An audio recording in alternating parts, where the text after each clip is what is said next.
The last Royals Twin Series resulted in a sweep.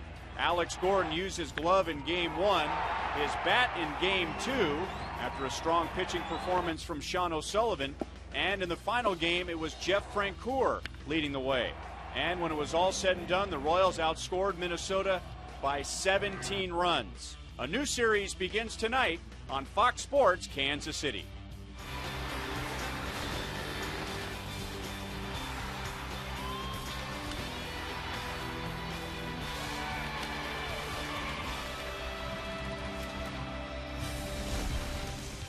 The Royals needed good starting pitching in the final two games against the Angels, and they got it, winning the series.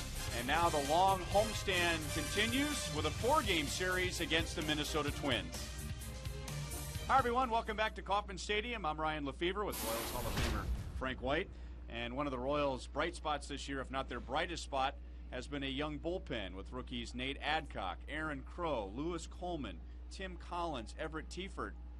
And, oh, yeah, Greg Holland is still a rookie. Well, Greg Holland is a rookie, and he's a revamped rookie. I saw him last year. You can see the difference he's made in his pitches. His curveball is a lot tighter. His fastball is downhill, and he's pitching just so much more aggressively this season. He had a career-high 6 strikeouts pitching against the Angels yesterday in the combined 2-0 shutout. Since he's been called back up, 6 games, 9 1/3 innings, no earned runs, 13 strikeouts. When Eric Hosmer was called up, the Royals and the fans had big expectations, and he is the Royals Player of the Month for May. Man, that's a big achievement for Eric Hosmer. He came in and he didn't start in the number 3 spot, but he got moved in the number 3 spot, and everybody was a little concerned if he could get the job done. But he's done that and everything that's been expected.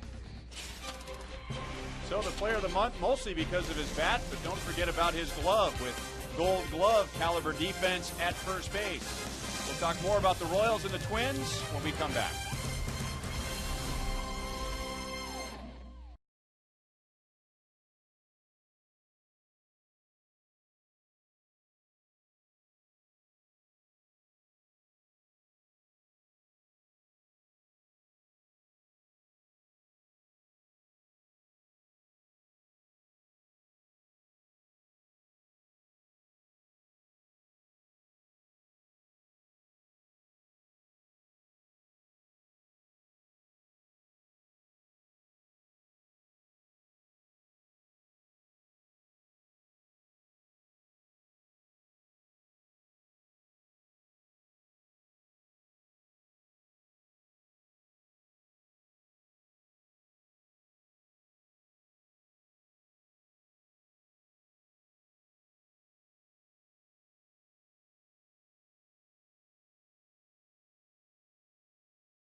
Royals Baseball is brought to you by the Missouri Lottery. When you play, students win. And by Southwest Airlines' new Rapid Rewards. Unlimited reward seats and no blackout dates. Good starting pitching for the Royals in the final 2 games with the Angels. Tonight, it's Sean O'Sullivan against the Twins. O'Sullivan had a rocky start last week against Texas, Ryan, and he would gladly take what he did on April 30th against the Twins, where he pitched 6 innings, gave up 2 hits and 1 earned run. And the lineup he will face is presented by Southwest Airlines. Minnesota has 1 hitter in their lineup hitting above 262, and that's Denard Span. As Joe Mauer is still on the disabled list, and today Minnesota put Jason Kubel and Jim Thome on the disabled list. So they are handicapped as it is, and now they have to worry about trying to get balls through the Royals defense. And the defense has been playing spectacular for the Royals this year, and anytime you put Alcides Escobar and Eric Hosmer together, you get something good on both ends of the play. Royals defense tonight, it'll be Gordon, Cabrera, Francoeur in the outfield. Around the horn, Betamit, Escobar, Aviles at second base tonight, Hosmer at first, and Matt Trainer will call the game for Sean O'Sullivan. The Royals will have to be careful with Justin Morneau. His season numbers aren't very good, but in their just completed series with the Tigers, Morneau had a 2-home-run game. It's the Royals and the Twins, and the first pitch is next.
Brian, you guys spent some time talking about Eric Hosmer, and I had a chance to talk to Kevin Seitzer about Hosmer, asked him about his impressions after about a month in the big leagues, and he said for him, it's more about the adjustments than the numbers, and the example he gave was the other night. He said that he made an adjustment. He rolled over on a sinker from Joel Pinheiro early in the game and grounded into a double play. Next at bat on that same sinker, he was much more patient, went to the opposite field, and smoked that double. He said he used to have some meetings with him, give him information, and those meetings now are coming less and less frequently because the kid is able to make some unbelievable adjustments on his own. Very comfortable up here at the big league level. Ryan? And the league is taking note, getting reacquainted with the people connected to the Twins, and the player they wanted to hear about the most was Eric Hosmer. So Sean O'Sullivan making his 9th start and coming off a loss on Saturday at Texas, where he gave up 5 home runs in 5 2/3 innings. But he pitched very well against Minnesota back on April the 30th. Ball 1 on Denard Span. Span hitting it .295, and that is by far the highest batting average in the Minnesota lineup. The Twins are second from the bottom in team batting average as a group. They are hitting .238. That's hard to believe. Span takes care of that with a leadoff single.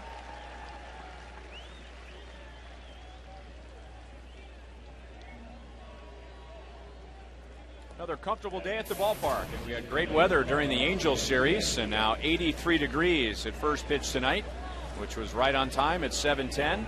And the time and temp is brought to you by the parking spot. Easy to spot, easy to park. The parking spot at KCI.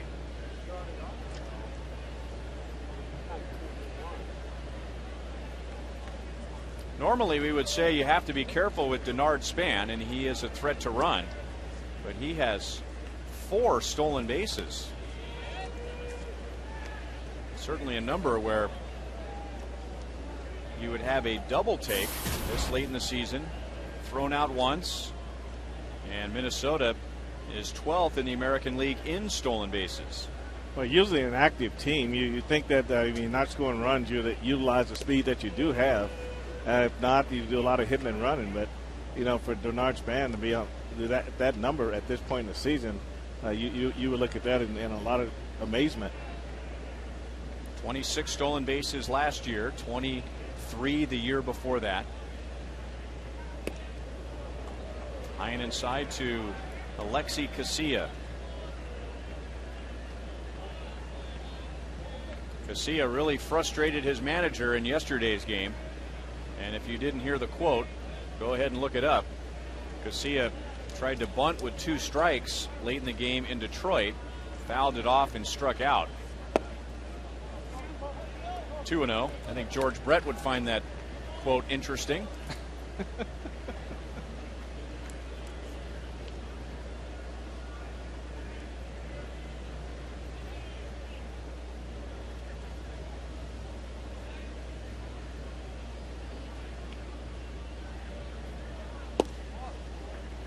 Two and one.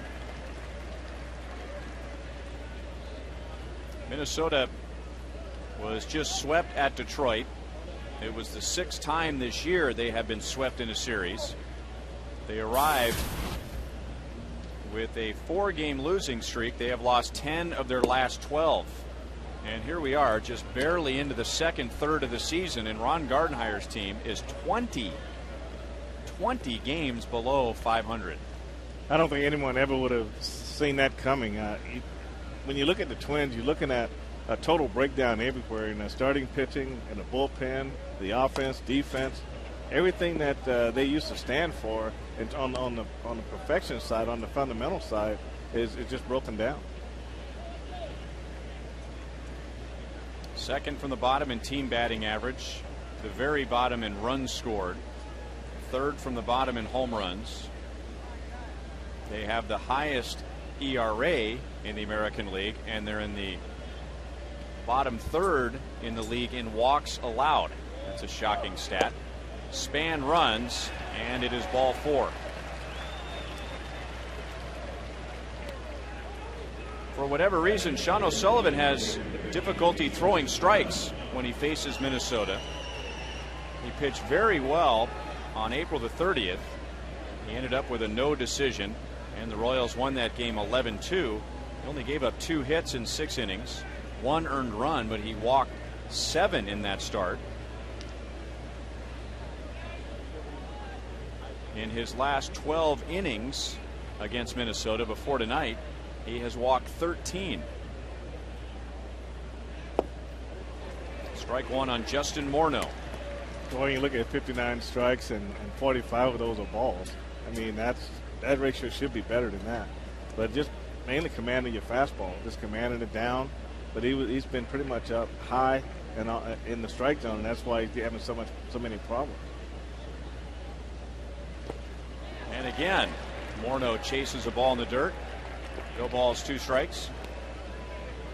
Well, fastball command, Frank, keeping the ball down. That was a sore spot for O'Sullivan on Saturday at Texas. He did not keep the ball down, and it was a bad night to have the ball elevated. Gave up 15 hits, 5 home runs. He was having some stiffness in his shoulder, which affected his fastball. Morneau lines to right. Span will move up to third base. And now first and third, 1 out.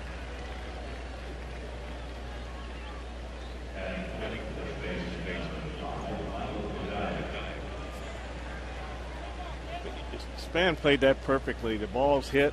He's down the line, and as Francoeur closes on the ball, he closes on second base. And when Francoeur catches, he's already at attack, and he's able to move to third base.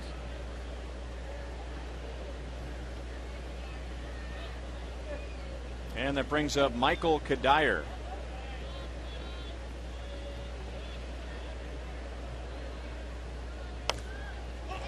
Popped up.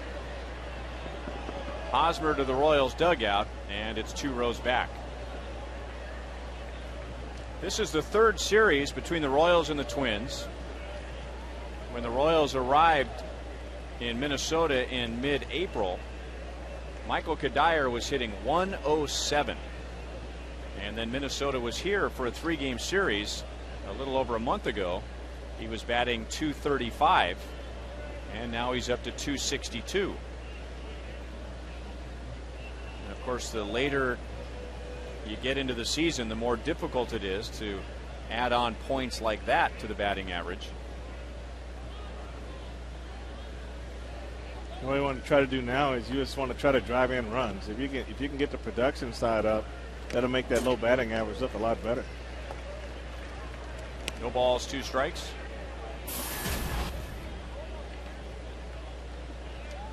There's a bat in the middle of the Minnesota order, hitting just 182 with runners in scoring position. Well, you look at the 13 RBI, and that's very low for Michael Kadire at this point of any season. Grounded to third, Betamit to second base, got him. Very close play, a run will score. So Kadire drives in his 14th, and Minnesota leads 1-0.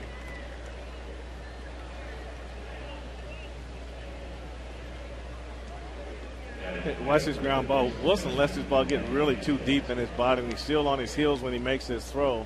And Mike does a good job of keeping that foot on the base and stretching out and catching this ball. But whenever you let the ball get into your body, then he's back on his heels, and he's throwing the ball as he goes backwards, and then he's not able to get Mike a good throw. I think KCA did a great job hustling down to second base on that ball too.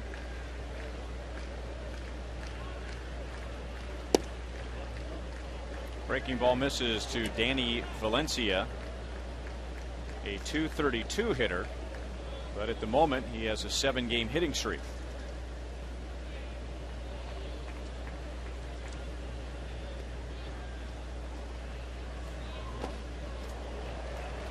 One and one.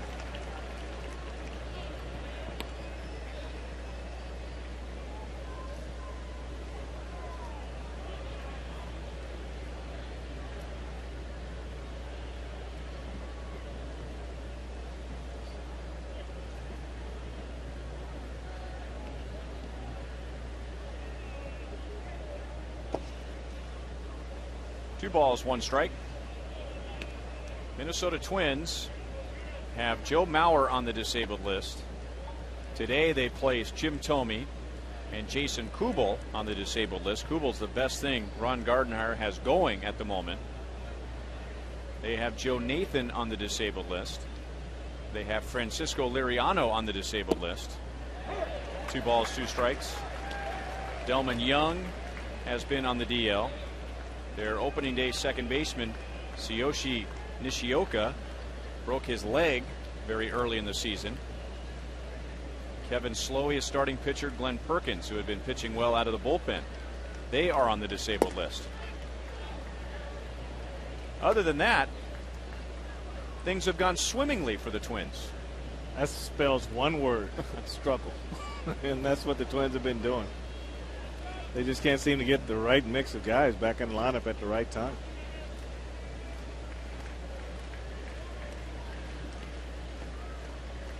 Kadire runs, and Valencia grounds it. Backhand play by Bedamit. Long throw is in time. Minnesota gets one in the top of the first.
Here's Ned Yost's lineup tonight. Alex Gordon, Melky Cabrera, Eric Hosmer, Jeff Francoeur, Billy Butler, Wilson Bedamit, Mike Aviles at second base tonight.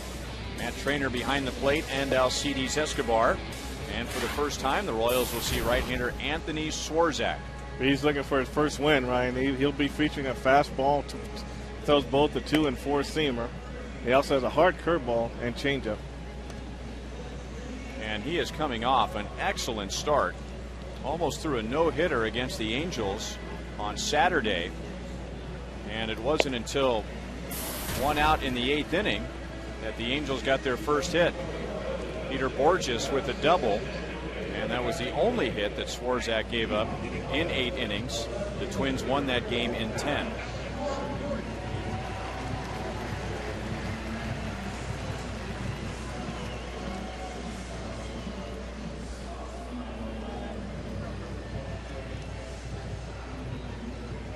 Alex Gordon, 3 hits, a couple of doubles, a home run, 4 runs scored in the Angels series, also walked 3 times.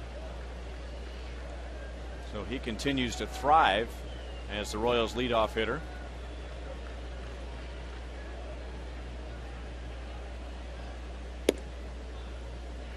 Ball 1.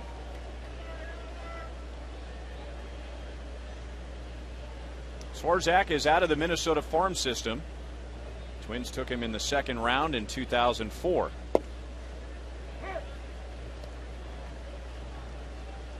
He is in the rotation because of the injury to Francisco Liriano, who, by the way, has thrown a no-hitter this year. So the Twins almost got 2 out of that spot in the rotation. Swarzak threw 105 pitches in 8 innings. So why didn't he go out for the 9th? Well, in his 2 outings out of the bullpen prior to that, he threw 20 pitches and 14 pitches. So how about that jump in pitch count? I would think Ron Gardenhire was excited and nervous at the same time with every inning that Swarzak took the mound. Alex flies to center field, and there's 1 out in the bottom of the 1st. Take a look at the Twins defensively behind Swarzak tonight. Delman Young, Denard Span, Ben Revere, rookie, just called up in right field. Danny Valencia, Matt Tolbert, AT KCA, Michael Kadire on the dirt, and Rene Rivera is behind the plate.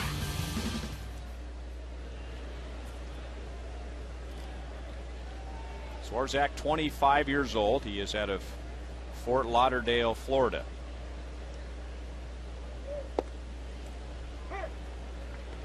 Oh, 0-1 to Melky Cabrera. Held to just 2 out of 12 during the Angels series, so that dropped his batting average below 270.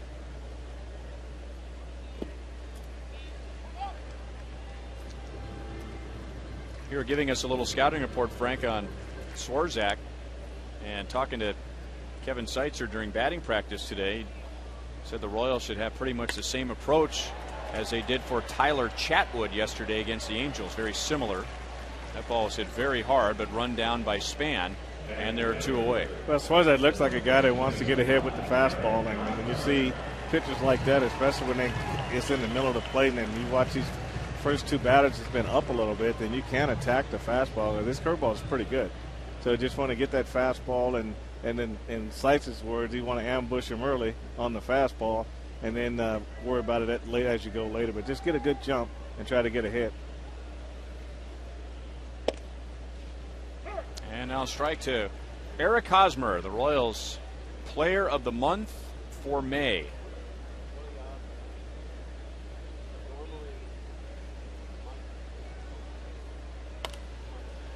No balls, 2 strikes. I imagine the Twins watched a lot of film on Eric Hosmer. And the series the Royals just played with the Angels, Hosmer had 6 RBIs in the 3-game series.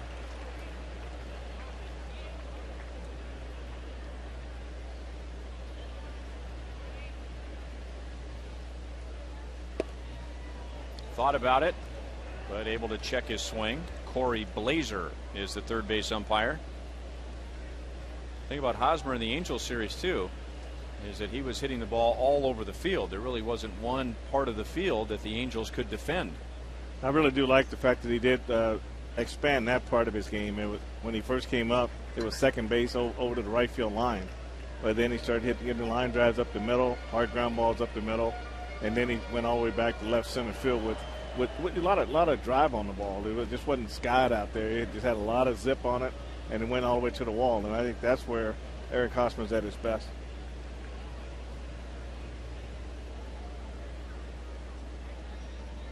Trying to crowd him, everything towards the inside part of the plate, either down, up, or somewhere in between. And inside again, and an inside-out swing for a 2-out base hit. Runner at first with 2 down. Let's go back to Joel. Well, Jeff Francoeur coming up and wanted to visit with the French Quarter. They have, in addition to the French Quarter for at least a couple of days, a longtime friend, Alex White, private first class Alex White, in for about 8 or 9 days from Iraq, hanging out with his buddies. And you were just telling me how nice it is to be here at Kauffman Stadium. You don't get this too often. You don't get to see this in Iraq. What's it like to be here? It's great, and I love the Royals, and I hope they win tonight.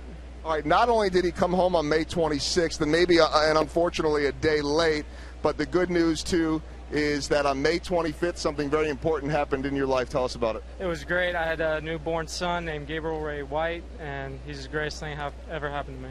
All right, so got home 1 day late, but a chance to see your son, spend some time with the son, and to hang out with the French Quarter as well. Tell us about these guys. You've been knowing them a long time? These guys are my buddies and from high school, and we're good friends. I've got to imagine that tough to find a lot of Royals news over in Iraq. There's probably some Yankees fans, stuff like that. A lot of Yankees fans, Red Sox, but I always tear them up because we beat them last series, so that's good. Very, very nice. Well, we're glad you're here with the French Quarter. We want to, first off, say, and we get a chance to do this all the time on TV, but not a chance oftentimes face-to-face. Thank you for all you do. Thanks for what all of you do around the world. We really appreciate it. No problem, and I'll do it for anybody. All right, Alex White, private first class Alex White. It's good to have him out here. I know he's enjoying his time with his buddies here. They love having him here. Proud new father as well. He looked and he said, man, the grass is so nice and green here on the field. Guys, let's go back upstairs to you. Well, let's hope the Royals give Alex a good show tonight. Glad that he is home. And we'll see what Jeff Francoeur does with the French Quarter concentrating on their namesake. Hosmer jumping around over at first base. Either he's trying to get a good jump as far as stealing the base, or maybe just trying to distract Swarzak. 1-2 count's a good breaking ball count, and Swarzak's thrown Francoeur two really nice curveballs that he swung and missed on. Blocked by Rivera. 2-2.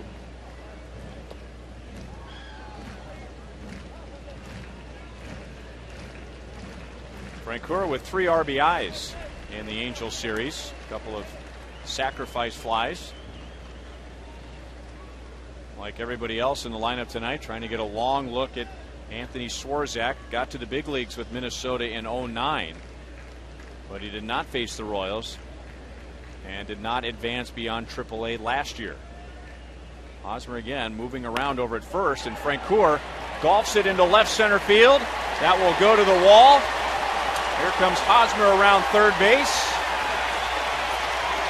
And Jeff Francoeur says, "That's for you, Alex White," in the French Quarter.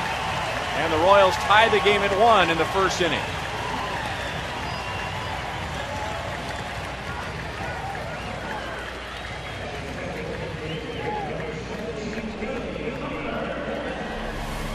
Well, Swarzak had thrown a couple really nice curveballs that went away to Francoeur. This one stayed on the inner half, and he went down and golfed this ball down in the left center field. And look at the happy guys from the French Quarter on this base hit.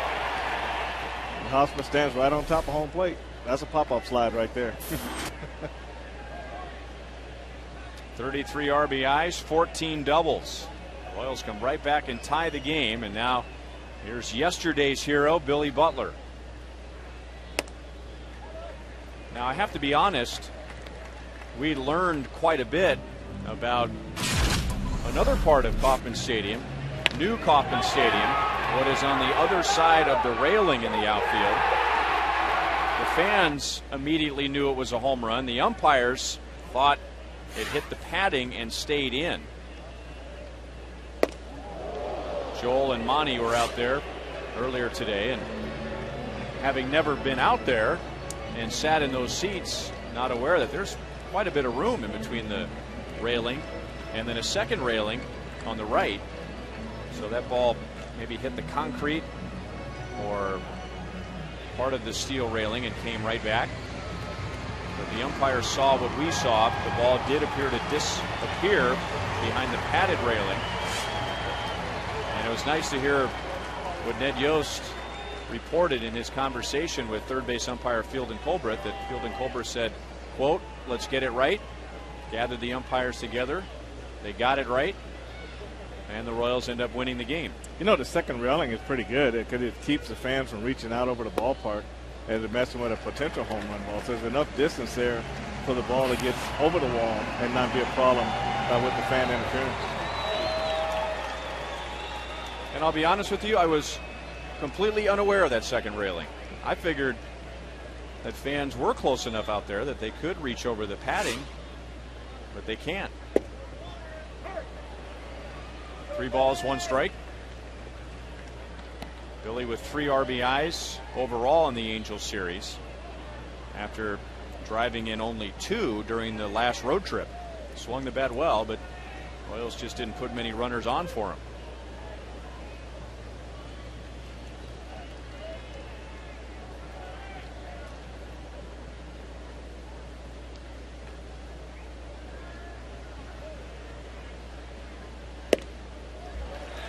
Billy walks.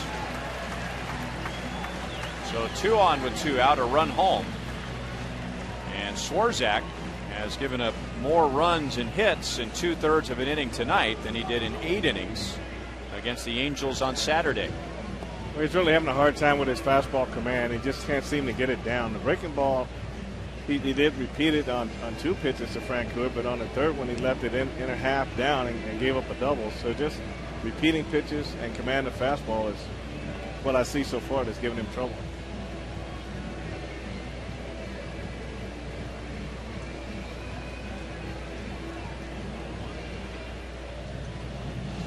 That's a look at our camera position, Donnie Miller in right field. That's where Joel stands when he does most of his reports before the first pitch. That is the only place where there is no railing, and that's because Don got mad at Joel one game and just ripped it out with his bare hands.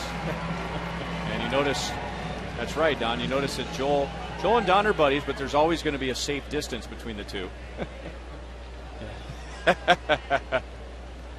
Oh, the humanity of it all.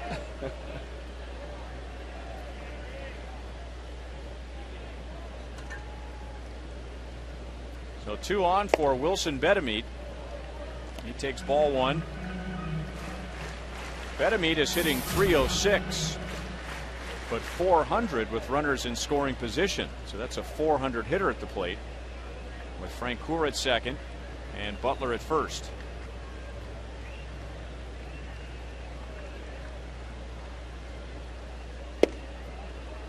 Two and 0.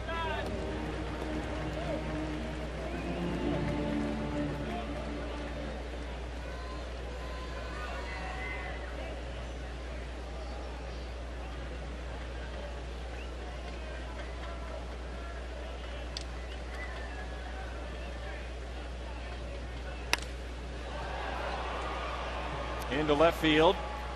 Delman Young into the sunlight to bring it down. The Royals tie the game in the bottom of the first.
AT, the nation's fastest mobile broadband network. By Panera Bread Catering. Order online at PaneraKansas.com. And by Chevy. See your Kansas City area Chevy dealers. And a Chevy pulled up right next to the George Brett statue out in right field. Both teams getting a run in the first inning. Michael Kadire driving in a run against Sean O'Sullivan in the top of the first. And then Jeff Francoeur getting Eric Hosmer to the plate in the bottom half. Delman Young, one of several Twins that has been on the disabled list at the end of April, down with a left oblique injury, left rib cage muscle. When the Twins were here last month, Rene Tassoni was playing in left field. Young had just been put on the shelf. Francoeur makes the call and the catch.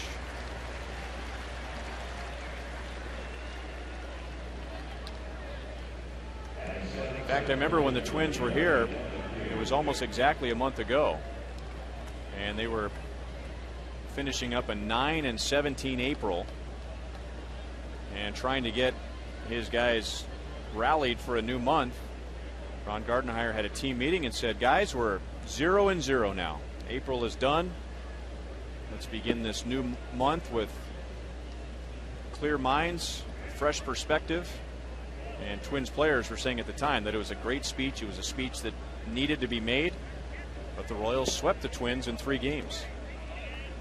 I think a lot of times, too, when things get this bad, meetings don't really help anymore because you can't really get the guys fired up with a meeting at this point. This is when the players themselves have to reach down inside and give their best effort, because this is when organizations start judging players.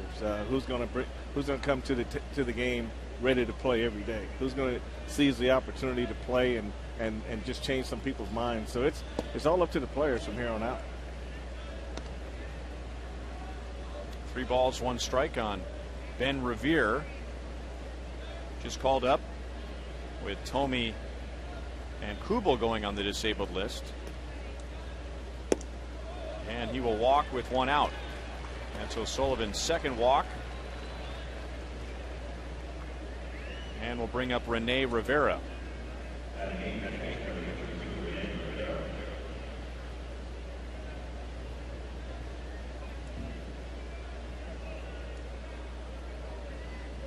So Rivera getting an opportunity with Joe Mauer on the disabled list, and Mauer is starting to play rehab games in the minor league, so that's some good news for Twins fans.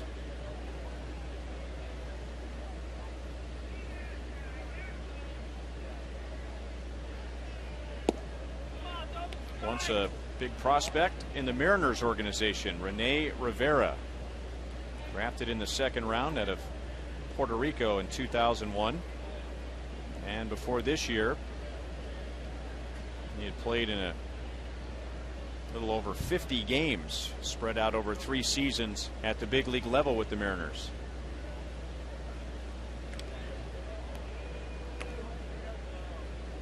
Ben Revere has excellent speed.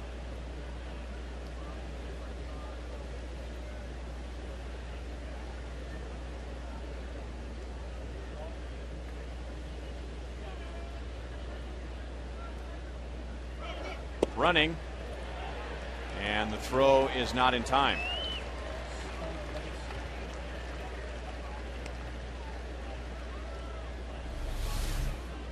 When you take a look at his jump right here, he's off and running this. He's got about 4 steps already before O'Sullivan releases the ball. Only danger here was just stopping on top of the base. The guys go head first. They got to time it where they stop at the base. But a lot of them go across the base, and the only thing left on the base is their foot. Bob McClure out to talk to Sean O'Sullivan and Matt Trainer after a 1-out walk and a stolen base. Rivera has had as many as 45 stolen bases in the minor leagues. That was in 2009. The year before that, he had 44.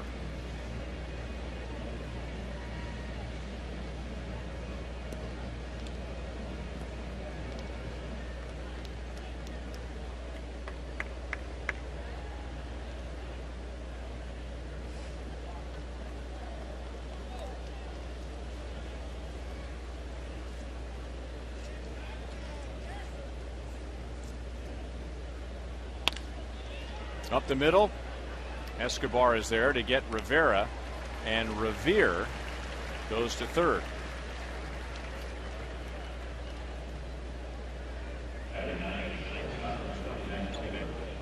So 2 down, and now the shortstop Matt Tolbert.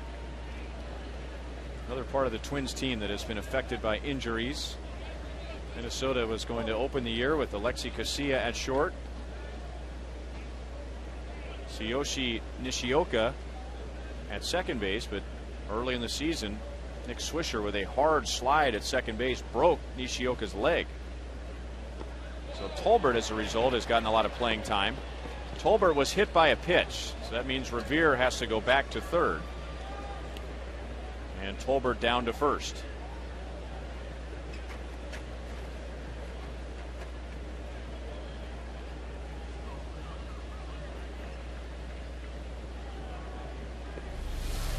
Well, you take a look, he's running around the bunt, and he brings that left foot up, and it had hit him right on the toe. The pain came a little bit late. And even big league players say ow on the field. And it usually right before the pitch hits them, or after it gets hit and they take a couple steps, then the pain kind of jumps on them real quick. Cross for a strike to Denard Span, who opened the game with a single to right and scored on Michael Kadyr's force out. Span has as many hits now tonight as he did in the 3-game series last month. Royals pitched him very well and held him to 1 out of 12.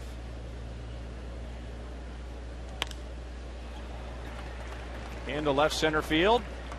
Alex Gordon makes the catch, and Minnesota leaves 2 on in the second inning.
This is game 1 of 4.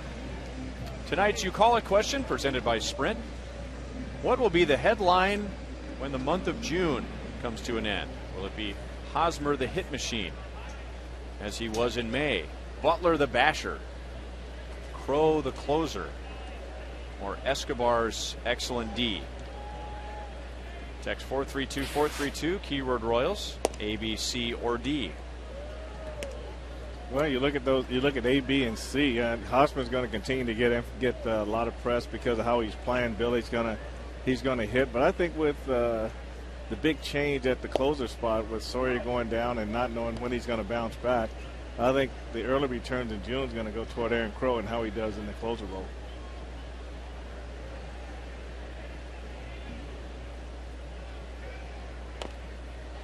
One ball, 2 strikes on Aviles. So send in your text, and you'll get a bounce back text message from Sprint, and they'll give you instructions on how you can register for a game to sit in a suite here at Kauffman Stadium. You and 11 guests. Tolbert goes to the middle and throws out Mike Aviles. And that is the suite we were talking about, right above us. Great view right behind home plate. Good food, good times. Sounds like an ad from a radio station, doesn't it? So Matt Trainer with 1 out.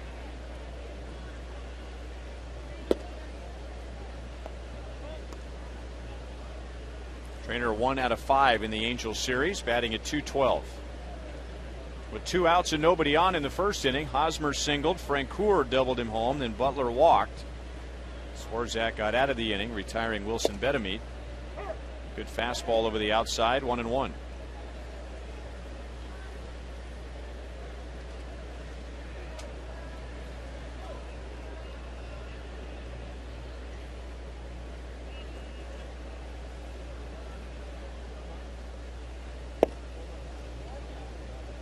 Two and 1.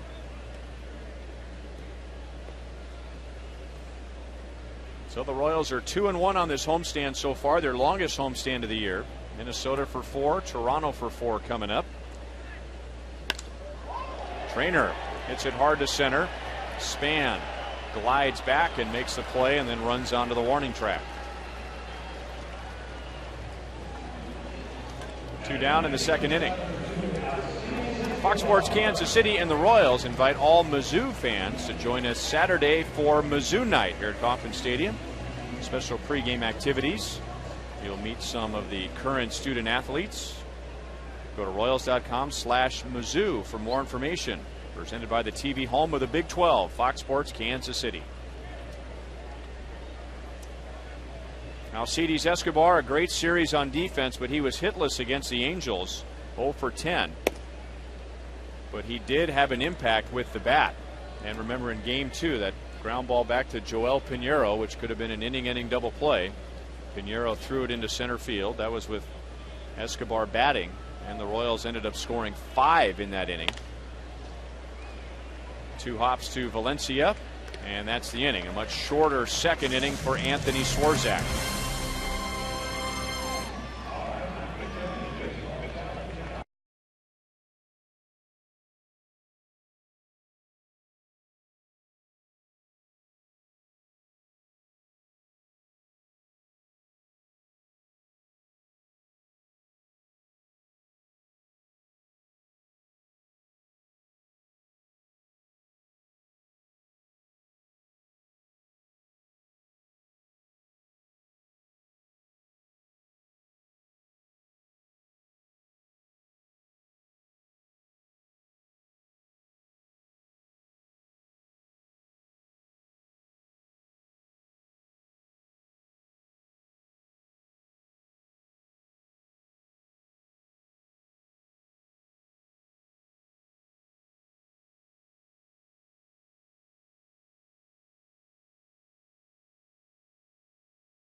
Ball is brought to you by Thoroughbred Ford. Find the new Ford you're looking for at thoroughbredford.com. And by Steel. Are you ready for a steal? Game 1 of 4. And normally when Minnesota's here for the weekend, a lot of fans traveling south on I-35 to watch the Twins on the road. Iowa, of course, is a great mixture of Royals and Twins fans. So we'll see how the crowds increase over the weekend, although I have wondered over the past year how many fans will make that trip now that Minnesota has an outdoor ballpark. You know, you talk to a lot of fans that come down from Minneapolis to these games. A lot of them just enjoy the weekend. They kind of take the other sites in the city and put them together with baseball for the weekend, and they just make a good weekend of it.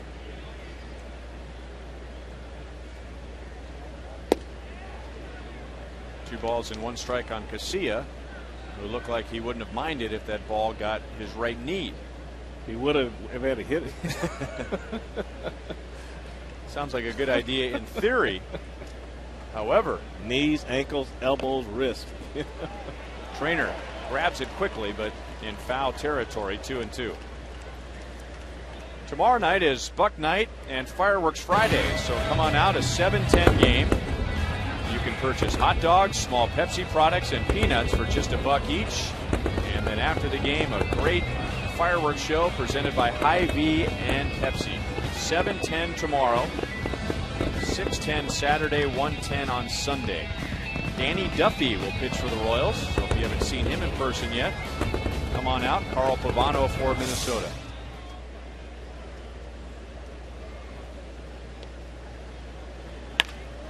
Hit hard and through the hole. KCA on for the second time. Looked like he was trying to bait Jeff Francoeur into throwing to first, and then he would move on to second base. Well, they know it's possible he'll do that, but you see what his pitch is right in the middle, played up, and it got hit hard by KCA in the hole. Now Francoeur will go give you the impression he's going to throw to second and come back to first behind the base runner. The first time I saw an outfielder do that was Jermaine Dye. And he did a good job of catching guys. They get that aggressive turn on the ball to right field. They think he's going to second base, and here comes the ball to first base.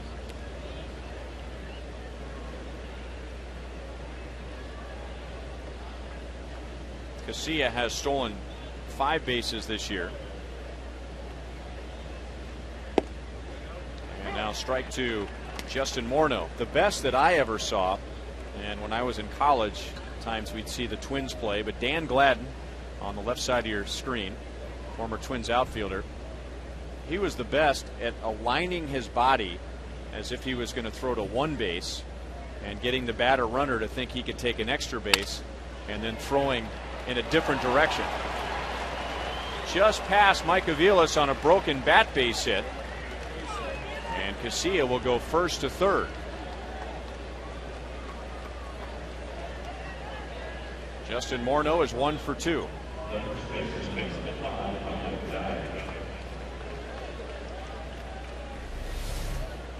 Let's take a good look. The ball's got some hook to it going to the left, and that's one right there. Mike just didn't get to that ball there. It looks like one of those balls that you want to go out and kind of want to lay out and try to knock it down.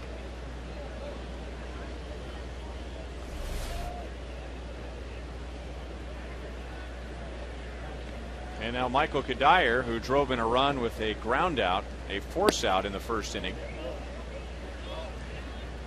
His 14th RBI of the year. He has grounded into 7 double plays.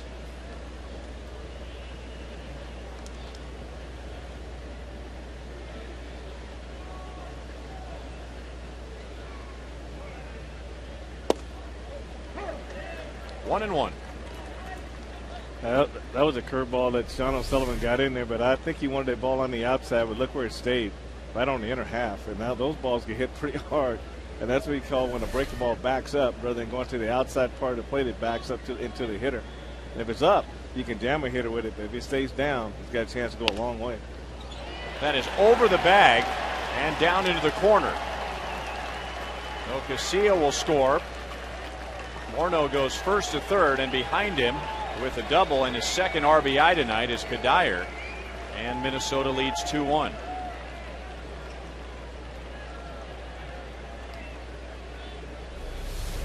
That curveball kind of puts the eyesights on the inner half of the plate line. He comes right back with a fastball inside, and he pulls it inside the bag at third base. Wilson didn't have a chance at this at all. Just glad to get it by the umpire and get it down in the corner. And Alex plays it back into the infield. Still nobody out, and now 2 in scoring position for Danny Valencia, who is retired on a nice play at third by Betemit to end the first inning. Hard hit ground ball up the line. Valencia has hit in 7 in a row. He has driven in 25 runs.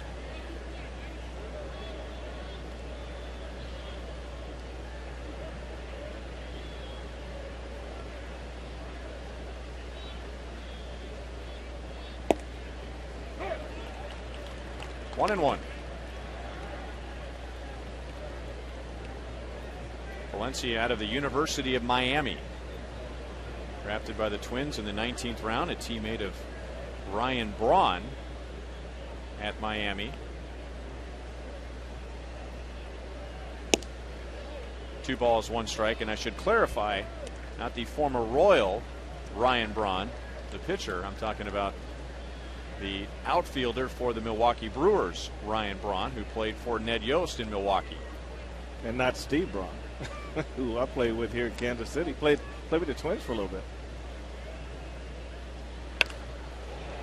Aviles off of his glove and throws high, Valencia is safe. Another run scores, and it's 3-1.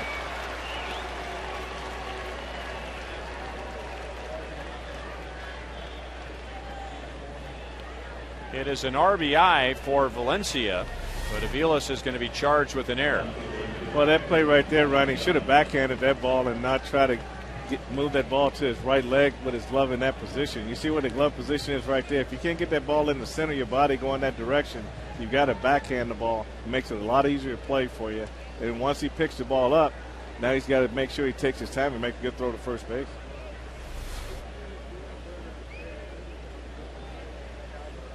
So 2 home, 2 on, nobody out. And Delman Young at the plate. Inside, ball 1. Delman Young had an excellent year for Minnesota last year, but he has struggled this year. He's been on the disabled list, and he's batting at .211. Kadire takes off for third. He is out. So that kind of breaks the baseball code. Don't make the first or third out at third base, but Kadire, a veteran player, obviously thought he saw something in Sean O'Sullivan's pace or his rhythm. Well, I'm like you, Ryan. Unless you know you can make that easily, you don't go with no outs. You got a rally going, and you got O'Sullivan on the mound that's struggling a little bit. You just kind of take him off the hook by giving that out away.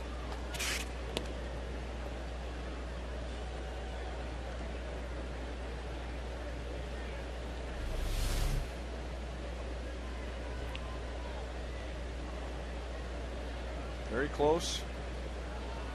Well, he tagged the back leg, but the front leg went over the bag.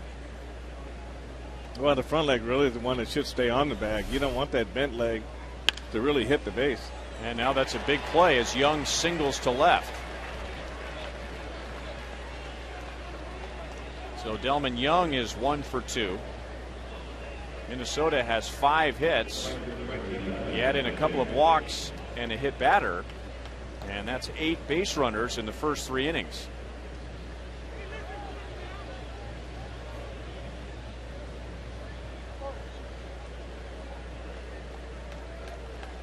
And now Ben Revere, who walked with 1 out in the second, stole a base and then was stranded at third. Minnesota's first round pick in 2007, Ben Revere.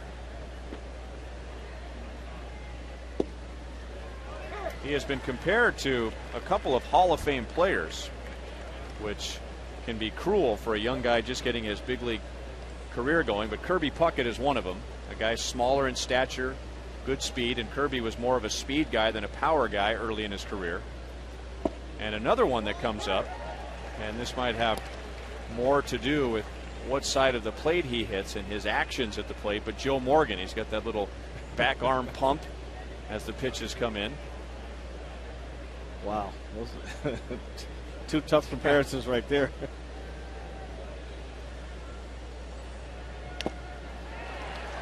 Trainer hangs on, and Revere strikes out on 3 pitches. Sean O'Sullivan has his first tonight. Well, you get a new life. Kadire's thrown out at third base with no outs, and here you are right here, 1 pitch away from getting out of this. That is Sean O'Sullivan's 4th strikeout in his last 33 1/3 innings. 4 strikeouts in 33 1/3 innings. So that is the definition of a contact pitcher, and he's been more of a contact pitcher this year. One of the reasons that he has shared with me is why not allow the hitters to put the ball in play with the quality of the Royals defense this year. Well, he's right there, and then what you want to look at too is you want to look at the counts. You want to make sure that you're ahead in the count as a pitcher when most of that contact is made. When you're behind in the count for the most part, then it's hard to strike guys out when they're waiting for you to come to them and they're ahead in the count.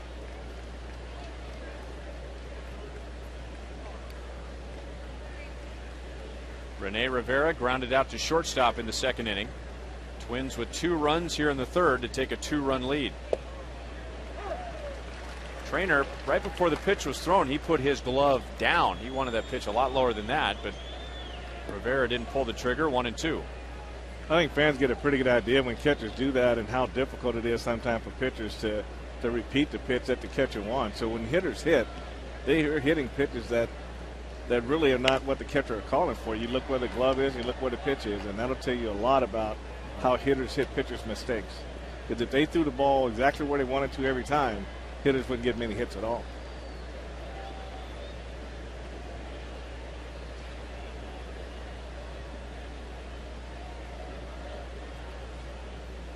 So that's really a good thing for fans who sit at home and watch the game. If you want to really get in the game, watch the catcher sign, watch where he sits up with the glove, and watch where the pitch goes. And then that'll give you a pretty good idea.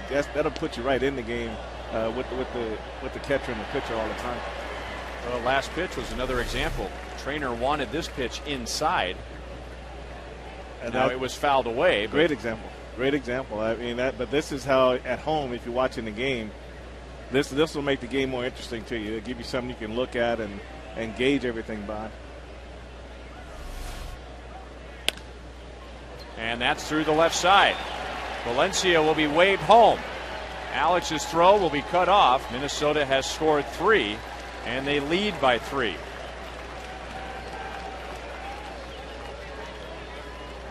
So as you were saying, Frank, when you look at the replay of the swing, it's one more thing to look at. Was the pitch where the catcher wanted it? Definitely. The trainer wanted this pitch inside. And this is out over the middle of the plate.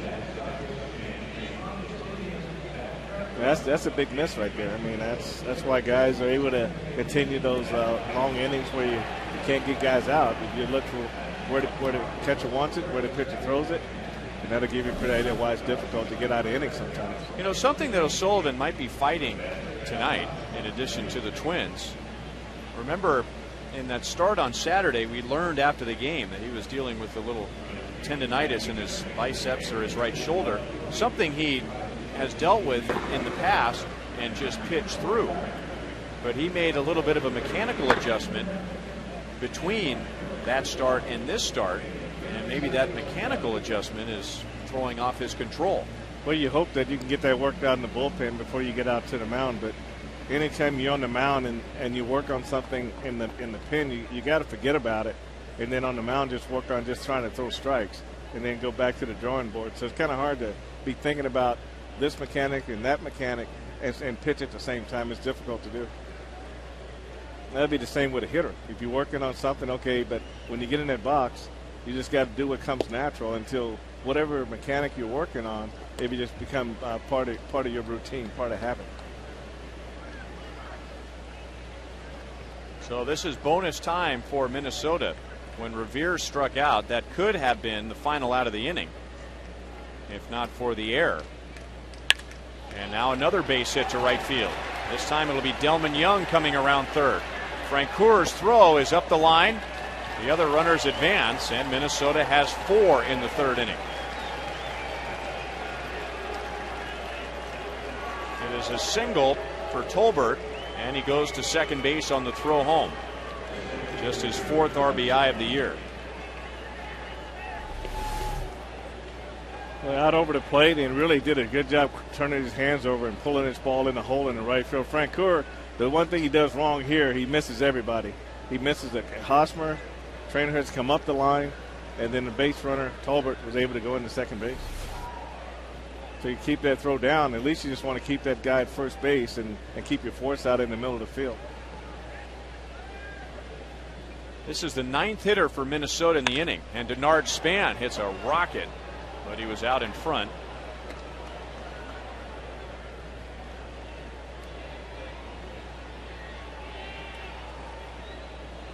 Six hits, 5 singles, a critical error, and a 4-run third inning for Minnesota.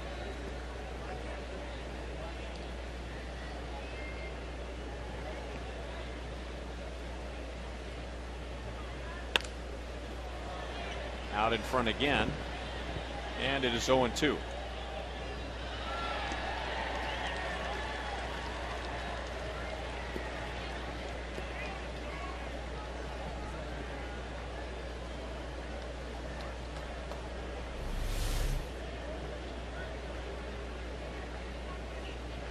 Nice. And the hard way. Bare hands off to the side. Got to keep it off your lips. Yeah, he did. And everybody else's lips. Poked over third, just foul. That was 2 runs.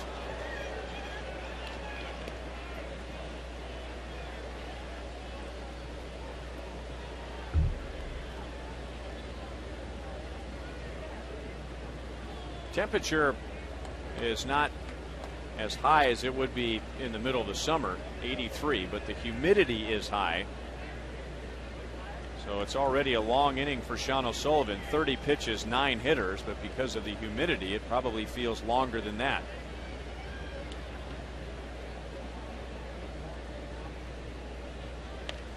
And again, Trainer exaggerating the low target with the glove down just above the dirt, but that pitch stayed up.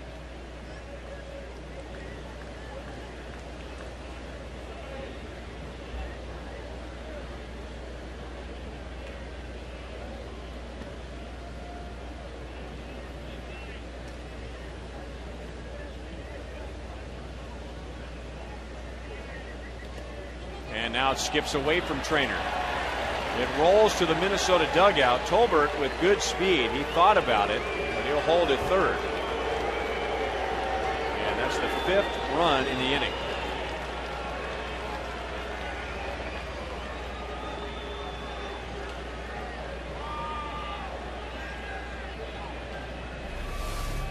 Ryan, this looks like a slider that really got buried in the ground right away. Right, this ball, it's a foot in front of home plate. And Matt Trainer did all he could to try to keep this ball in fair territory, at least close to the plate. But this came close to going in the dugout.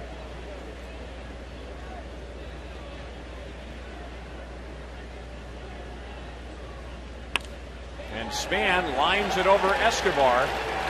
Another run scores.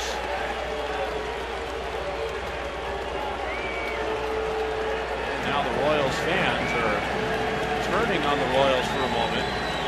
But the boos turn into cheers as Ned Yost comes out. And Sean O'Sullivan tonight does not get through the 3rd inning. Because of the error, several of these runs are unearned, but unable to get the 3rd and final out. And now Chevy called to the bullpen, brings in Nate Adcock.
And Minnesota has scored 6. Nate Adcock takes over as the Twins batted around against Sean O'Sullivan. So Adcock, who made a couple of starts because of injuries, back into the bullpen in a long relief role and just trying to get the Royals out of this inning. Many Twins fans here tonight. We expect to see more over the weekend. I talked to Nate before the game today and asked him about his last start, and he said he had two problems. One was not being able to get his sinker up high enough so it wouldn't be in the dirt when they passed home plate. And the second was when he's ahead in the count, just trying to make good pitches. Too many 0-2 base hits and too many 0-2 balls put in play hard.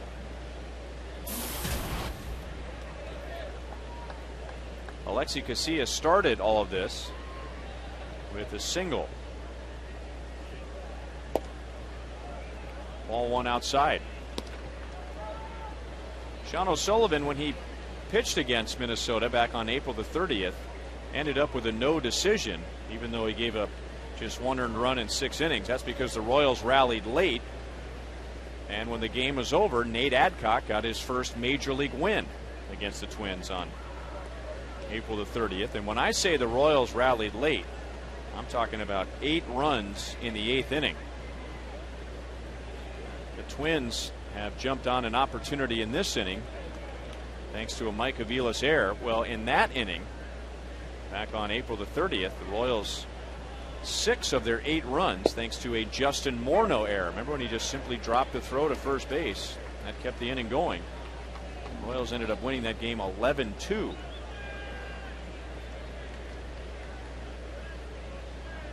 Aviles with a throwing error to first, trying to get Danny Valencia. To Escobar. The inning comes to an end. 10 Twins come to the plate, 6 cross home plate.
Her week is full of volunteering, to say the least. Tutoring 3 mornings a week at Maplewood Elementary, leading craft classes at Bethel Neighborhood Center, and creating empathy dolls for young patients at Children's Mercy Hospital. She spends her free time crocheting sleep caps for cancer victims through Cancer Action. She is known by many as a volunteer extraordinaire. I would say so. Definitely. Sitting in the Buck O'Neill Legacy seat at tonight's game. Enjoying the seat, enjoying the weather, probably not enjoying the game so far as the Royals are down by 6. Top of the order against Anthony Swarzak in the 3rd inning. So Swarzak in his last start, remember, he took a no-hitter into the 8th. Gave up 1 hit, no runs in 8 innings. The Royals took care of that in the 1st inning with 1 run, 2 hits. What the Twins couldn't do for Swarzak on Saturday was score runs. He ended up with a no decision.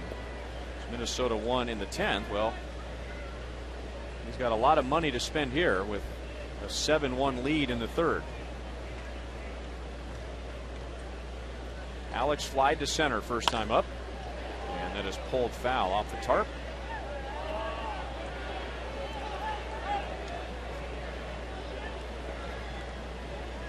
Twins scored in the top of the 1st. Royals tied in the bottom half. Francoeur doubled home Hosmer. And then in the third, Minnesota with 6. By the way, 4 of the 6 were unearned.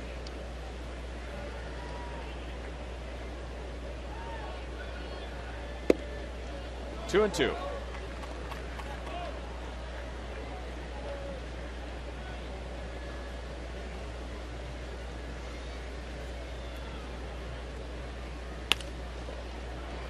KCA to the hole. 1 out in the bottom of the third.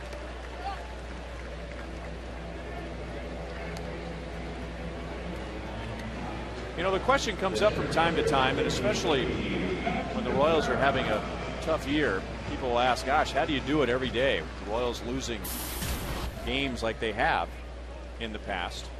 And the easy answer to that question, aside from we love doing what we do, is that not every loss is a blowout game.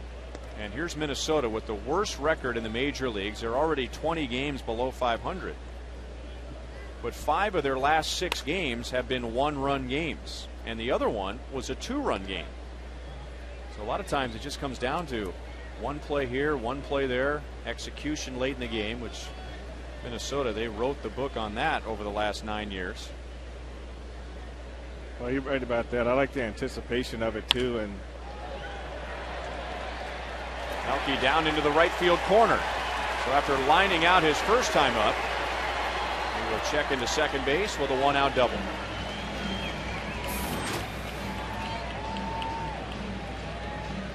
No, too, right. No 2 games are alike.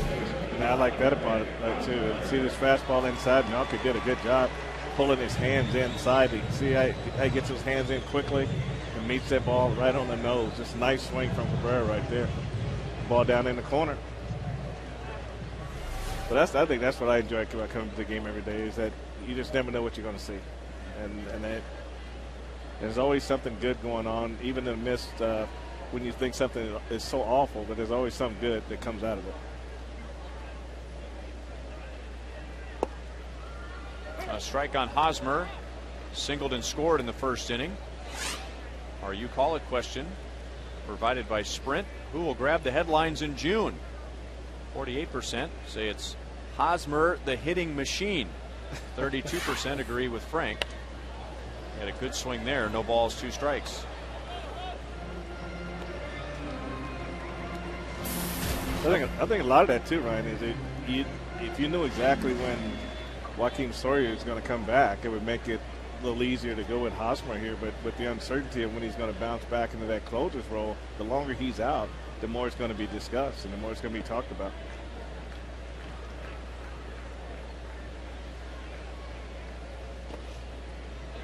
Walked by Rivera. 1 ball, 2 strikes. What do you think? Is it easier to have a manager take you out of a role than it is to go in and ask out of a role? Well, I think it probably depends on the player. Bona fide all-star might be a little more comfortable about asking out of a role, because as Ned Yost has said many times, and the question has come up, you know, how does this differ from a closer that he's had in Milwaukee that wasn't getting the job done? And his answer was, well, he didn't have any bona fide closers going into a slump, so there was a concern of, well, did this guy have it in the first place? Well, Soria has a pretty impressive resume, and so the Royals are confident he'll bounce out of it. But if you are a young, unproven player, I think you need the manager to drag you out of the role. You don't want to be walking by the office asking out, because they're trying to evaluate your mental strength. Well, according to Fox Tracks, that might have been a little bit outside, but Swarzak gets his first strikeout. Yeah, I agree with you. We'll take a look at this pitch here, and it's a good running fastball to the outside part of the plate, and it's a couple baseballs off the plate.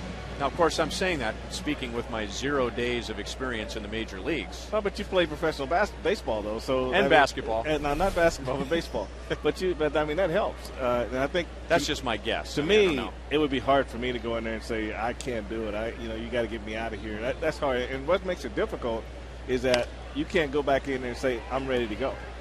You know, that's the hardest thing, is that the manager's going to have to look at the situation, and he's got to make this decision the next time around. Royals are scoreless in the third.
Time Warner Cable wideband internet pitch speeds. Anthony Swarzak up to 94. Nate Adcock, who came on in the third inning, at 91. Sean O'Sullivan, 2 2/3 innings, 7 runs, 8 hits, but 4 of his runs allowed were unearned. Adcock faced one batter and got AT KCA to ground out to short. Now he gets Justin Morneau. He singled and scored in that 6-run third inning, flied out in the first. A couple of days ago, he had 2 home runs in a game at Detroit. 1-2. Coming up on Saturday, game 3 with Minnesota, 6:10 first pitch. First 20,000 fans received this Willie Wilson bobblehead presented by Farmland. A lot going on at the ballpark this weekend. A little bit later, we'll tell you about what's happening on Sunday.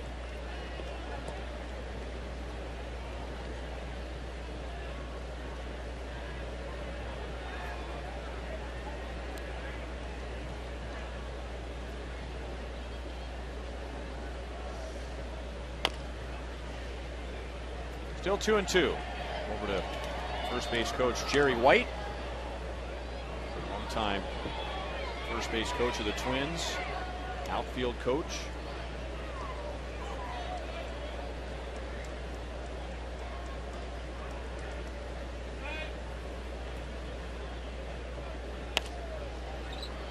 And we'll do it again. Justin Morneau is the DH tonight. Michael Kadire is at first, and the DH is wide open with Jim Thome on the disabled list for the second time this year. That was announced before the game today, as well as Jason Kubel. Aviles fields in short right field. Morneau is 1 for 3. Question was, which Twin would go on the DL? A decision had been made yesterday in Detroit that Ben Revere would be called up, and Ron Gardenhire simply could not play shorthanded anymore, with Thome being bothered by a quad injury, Kubel with a bad foot. So they decided that someone was going to be called up, and one of those two were going to go on the disabled list, and as it turned out, both went on the disabled list. So he's playing shorthanded tonight, a 24-man roster, as Revere had been called up, and now Luke Hughes is on his way to Kansas City from AAA. 1-1 on Michael Kadire. 2 RBIs for Kadire on a fielder's choice in the first inning and on a double in the third.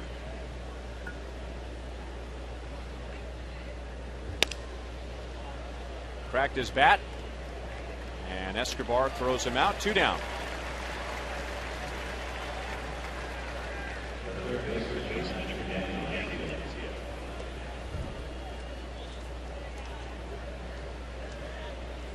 Sunday, NASCAR on Fox moves to Kansas, where Greg Biffle will try to win his second straight race at Kansas Speedway and take home his first checkered flag of the year. Coverage of Sprint Cup Series racing from Kansas Speedway begins Sunday with the pre-race show delivered by Pizza Hut at 11 a.m. in high definition on Fox.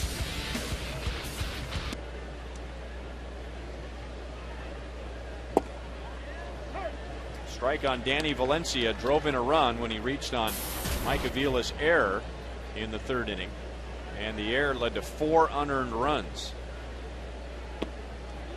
0-2.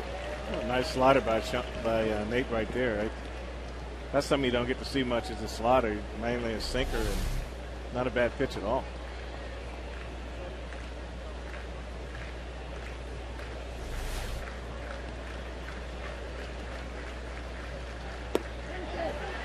He went around.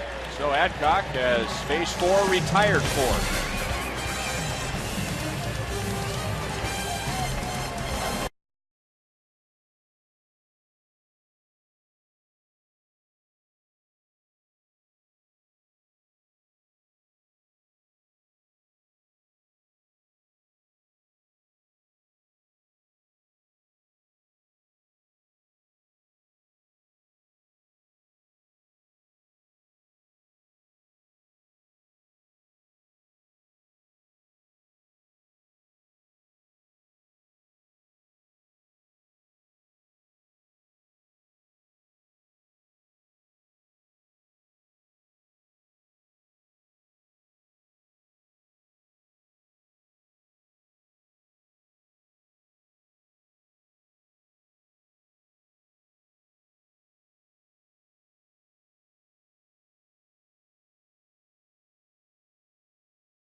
4th inning, and we look at tonight's league leaders, brought to you by your Kansas City area Toyota dealers. And Billy Butler in the 9th inning yesterday, providing the Royals' 8th walk-off win with a home run.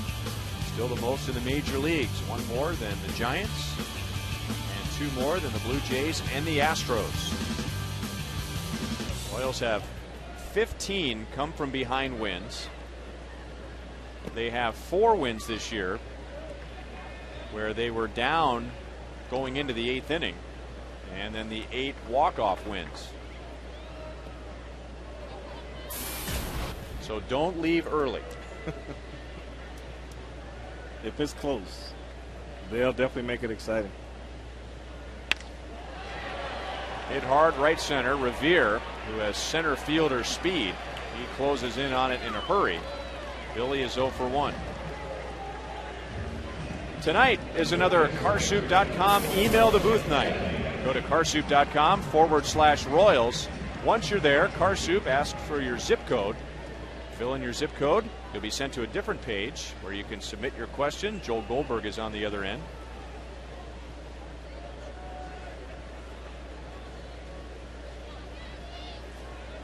Wilson Betemit 0 for 1, and he takes strike 1.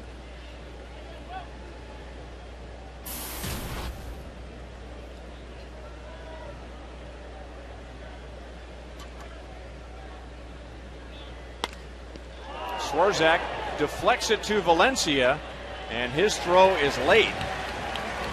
Where did it hit Swarzak? The Twins are hoping that it was his glove, or at least Hit him off the wallet. Okay. Not a bad place.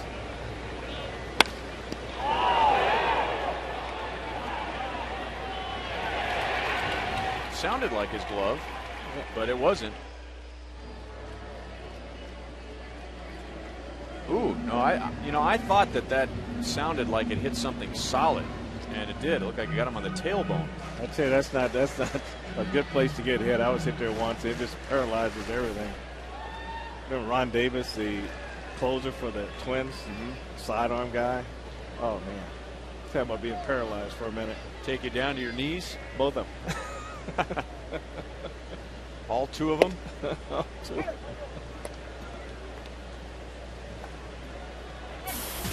So 1 on 1 out, and now Mike Aviles rounded out to short in the 2nd inning.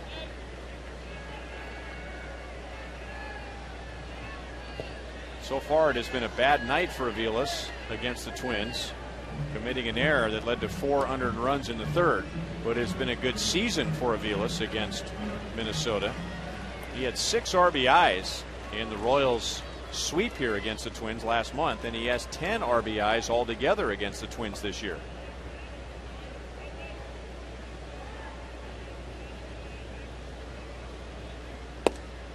Good pitch over the outside, and it's 1-2.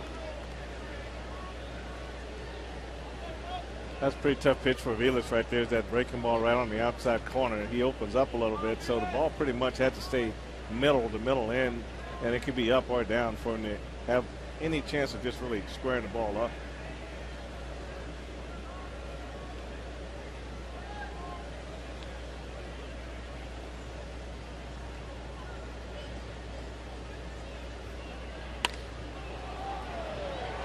Left center field, Denard Span waiting for it to come down. 2 outs. You can see on Swarzak's right sleeve, like we did, the Twins suffered a great loss in their family recently when Harmon Killebrew passed away because of cancer. So the Twins have been wearing the number 3 on their right sleeve.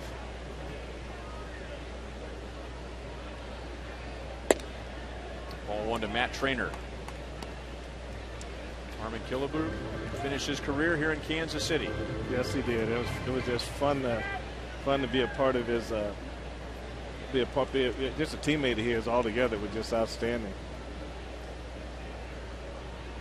I told Harm one time, because he had such a wide back, he was just real stocky, and I said, sometimes when you're not hitting, that 3 disappears right in the middle of your back. But when he goes to hit, he really pushes it out, and it looks like it expands in the middle of his back.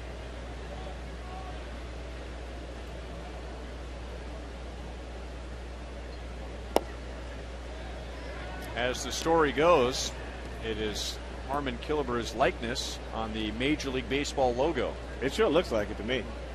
Has anyone ever confirmed that at all?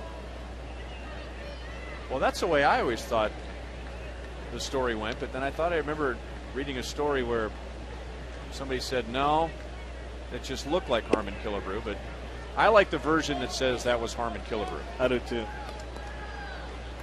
Yeah, Harm loved milkshakes. He would get a milkshake after almost every game. There's a logo we're talking about. Looks like Harmon Killebreau to me. Now, if you've never seen Harmon Killebreau play, you look at that logo and go, what are you talking about? How does that look like anybody? But the way he would cock that bat, wrap that bat, point it towards the pitcher behind his helmet. Second walk given up by Swarzak, so 2 on, 2 out for the Royals. There you go. See, that's pretty close. It's close enough to me. With the, of course, in those days they didn't have the batting helmets with the ear flaps on it. So there you go.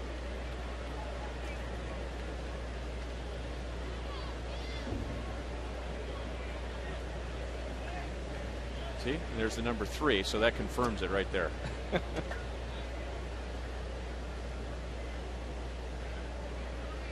Escobar rolled out to third in the second inning. Swarzak throws him a strike. Alcides is 0 for his last 13. That drops him down to 211. Betemit at second base, reaching with a 1-out single. Trainer at first with a 2-out walk. 1-1.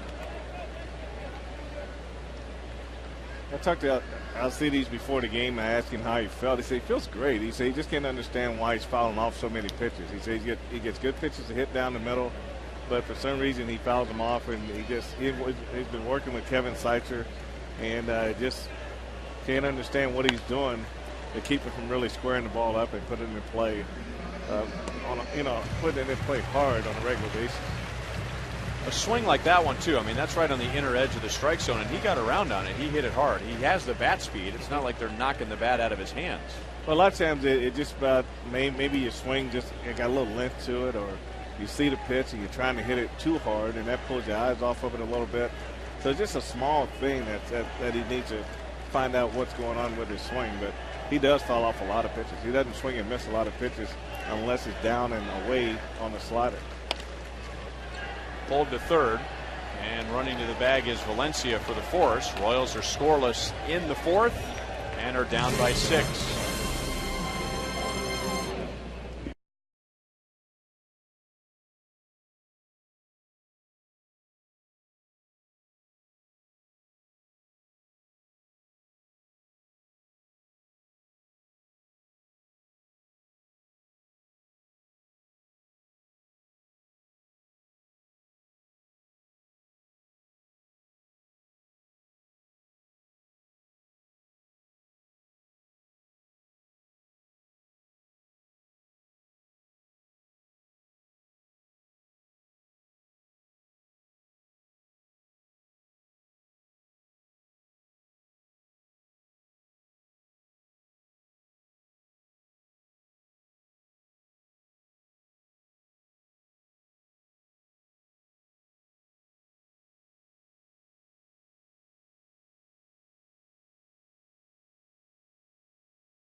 We go to the top of the 5th inning, and you hear so often about how precious every out is, and the Royals gave Minnesota an extra out in the 3rd inning, and it turned into 6 runs, 4 unearned runs. And that's the big thing, is that you got to make the plays, and the defense has been playing so well up until that point, and it just goes to show that even though a team comes in here not playing well, and like you say, Ryan, they haven't been out of many games, you open the door, and they was able to walk through it. But this is a great opportunity for Nate Adcock to come in and get some innings in, get some work in, and continue his progression.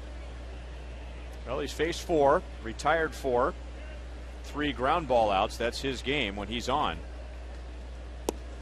He is 2-0 with Delman Young. Singled and scored in Minnesota's 6-run 3rd inning.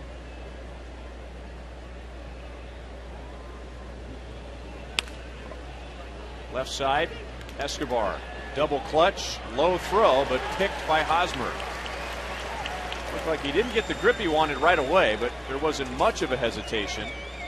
1 out. But what he did, Ryan, was he kept his feet moving. A lot of times when infielders don't get a grip, they slow down. But when he didn't have it, he just kept his feet moving, and then he was able to throw after he took the 2nd step and got his grip. So it is, I always say, when you don't have a grip, that's why you take a crow hop to get the grip. So if you don't have it, take another crow hop until you get it, then throw. We remind you to look for the Miller Lite Taste Greatness moment later in tonight's game. Now, last night, Billy Butler's walk-off home run was a great moment, but how about Escobar's diving play the inning before that saved 1 run, maybe 2. Bounce to Aviles, and Revere hustling up the line, so it's a close play, but out. Revere is 0 for 2 with a walk.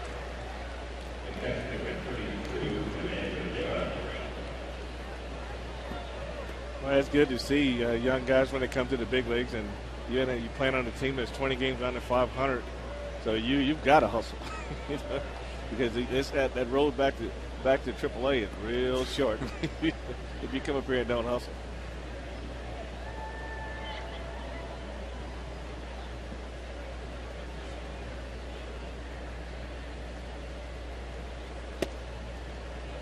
High ball 1 to Rene Rivera. Drove in a run and scored in the 6-run inning, 1 for 2.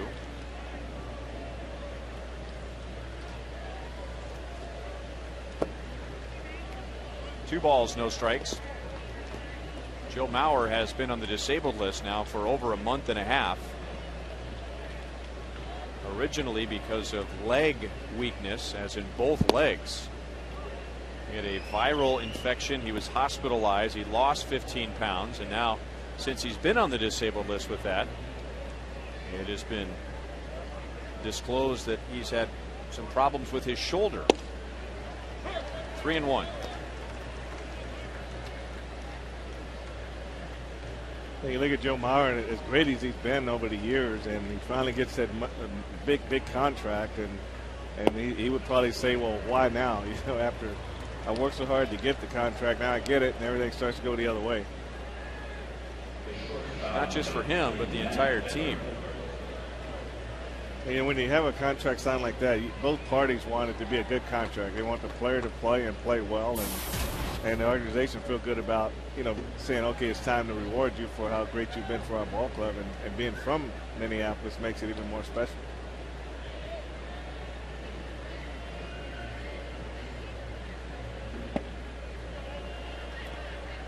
Ball 1 on Matt Tolbert. He singled with an RBI and scored in the big inning, hit by a pitch in the 2nd. 2 balls, no strikes, and now Trainer out to have a word with Adcock.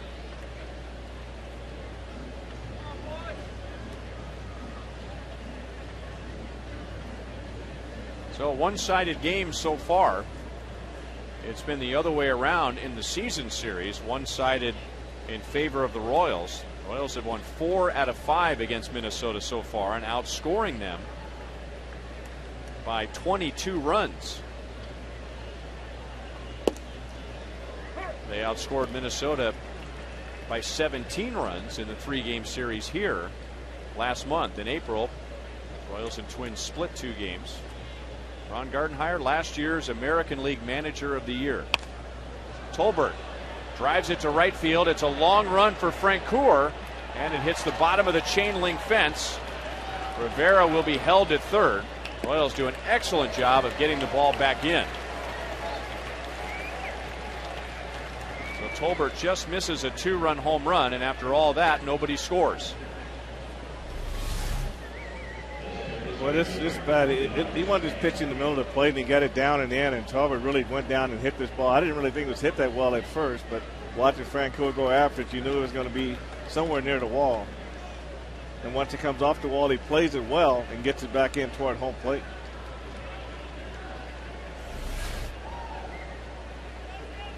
So 2 in scoring position, and now Denard Span, who's gotten his average right up to 300 with 2 hits tonight.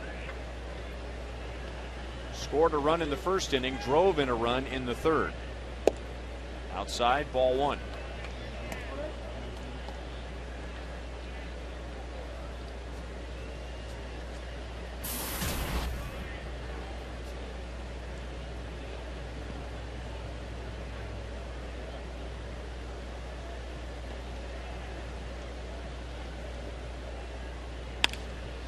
On the ground to Aviles.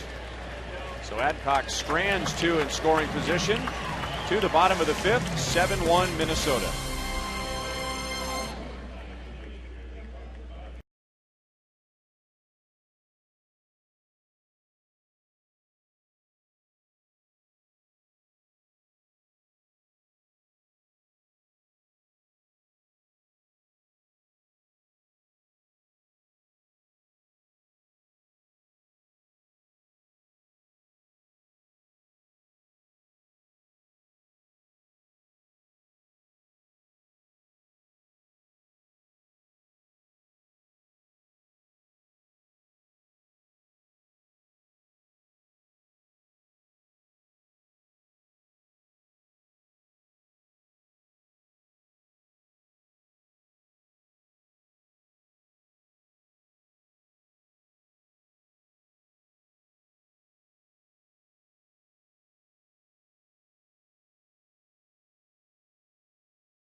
Yesterday, breaking up a scoreless tie. So our AT trivia question: who is the only other player in Royals history to break up a scoreless tie with a walk-off home run, which landed just to the right of that 387 mark, over the padded railing, up against the blue railing. The 4th review at Kauffman Stadium since those new rules.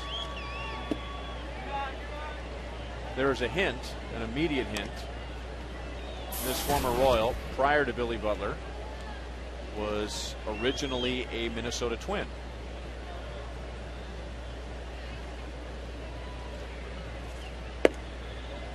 Two 2-0. Alex Gordon is flied to center field, grounded out to second base. So no hits tonight. 7 RBIs this year against the Twins, and 5 in that series here last month.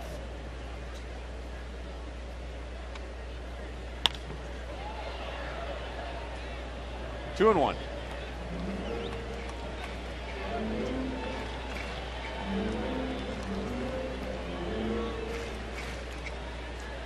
In those 3 games, the Royals won the first game by 1 run, 4-3, but then 11-2 and 10-3 to sweep the series.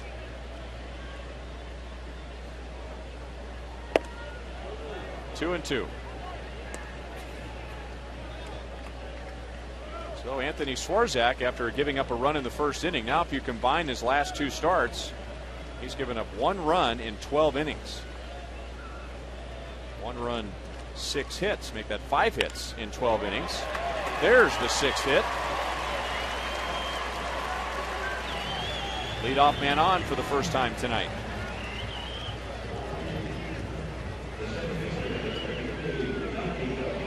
The swing always looks easy when you stay on the ball and hit back to the middle. It just, body just stopped, hands just went. Nice line drive here. And this is a big difference to me is Alex's swing playing this year. Last year, that would have been more uppercut, more under the ball. He just coming right off top of the shoulder, right down through the ball, and getting to the ball a lot quicker.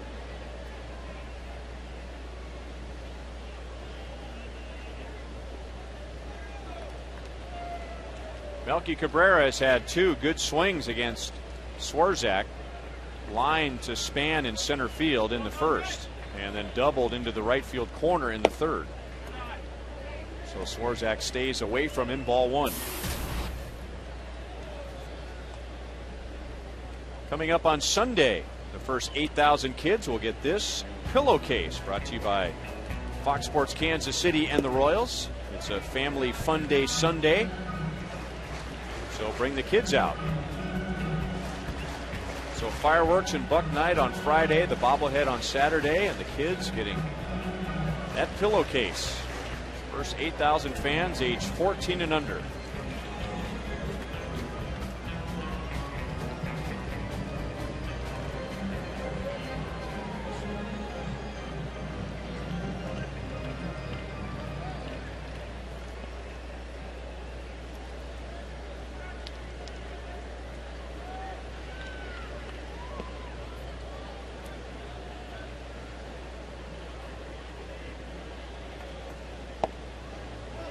On the corner, 2-1.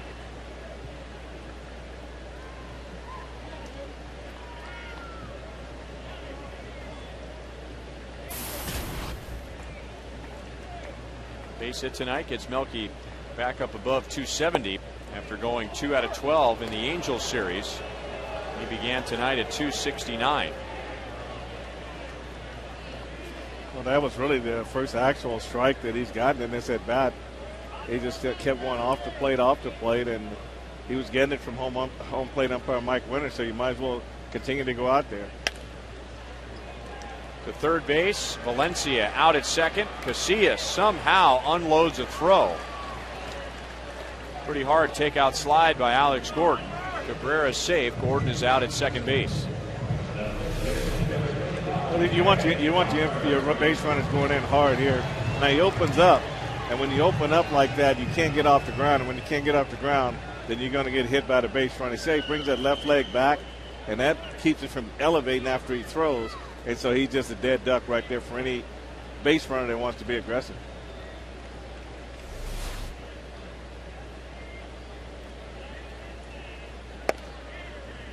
Ball 1 on Eric Hosmer. Singled and scored in the first inning, struck out in the third. 7 hits for Hosmer on the homestand. And this is just game number 4.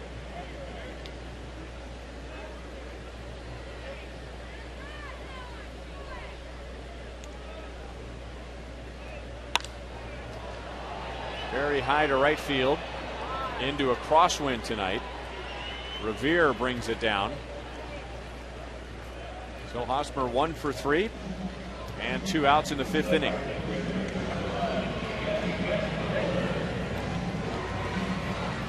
Tomorrow night, Danny Duffy takes the mound. It'll be his 4th major league start. Carl Pavano, who is 2-5, pitching for Minnesota. Danny Duffy still going for his first major league win. Was in position to win his last 2, but the victim of a blown save each time. Royals Live begins tomorrow at 6:30. High and inside, and ball 1 on Jeff Francoeur. Drove in a run, the Royals' only run tonight with a double in the first inning. Grounded out in the third.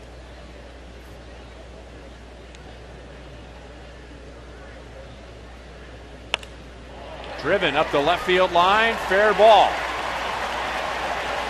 Selman Young digging it out of the corner.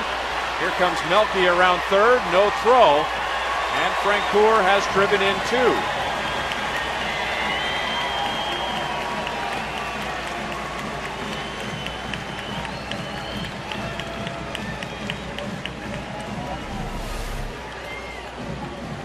Again, those pitches are in the same place, down and in.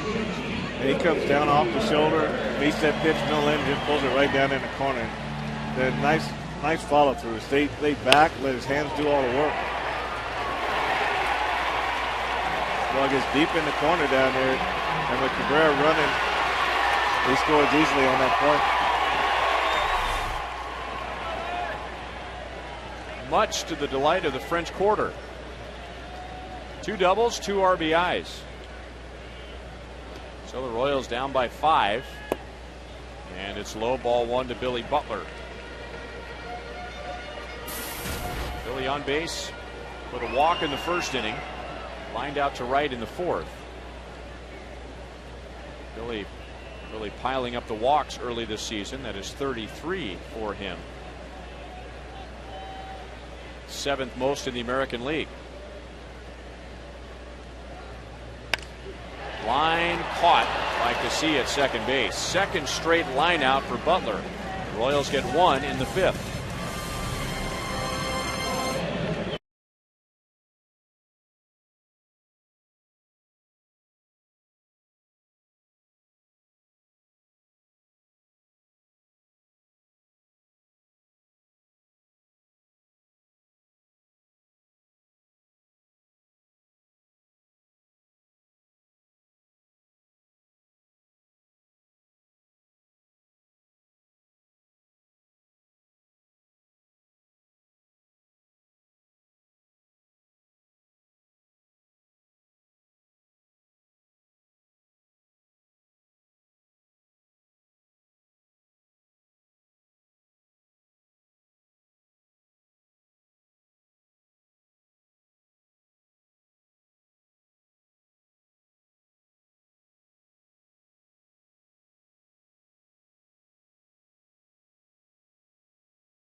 Minnesota got a run in the first inning on Michael Kadyr's force out. Royals tied it in the bottom of the first. Jeff Francoeur doubling in a run. And then Minnesota coming up with 6 runs in the 3rd inning. 4 of the runs were unearned because of an error committed by Mike Aviles. Also mixing a wild pitch. And the Royals just got a run back in the bottom of the 5th on Jeff Francoeur's second RBI double of the night. So that's where we are now, 7-2 Minnesota, 6th inning. And Alexi KCA fouling a sinker off of his foot. So Alex White, new to the French Quarter,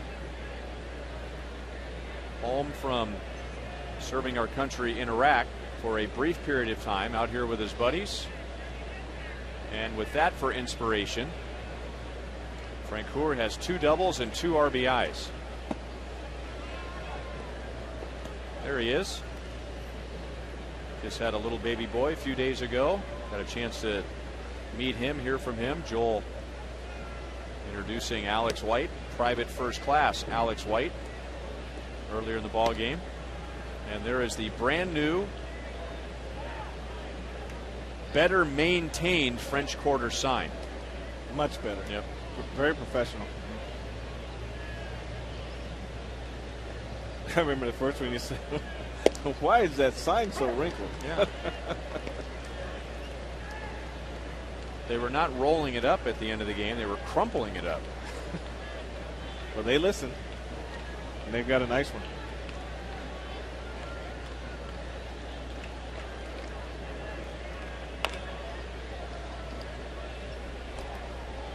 Since coming on with 2 outs in the 3rd inning, Nate Adcock has recorded 7 outs.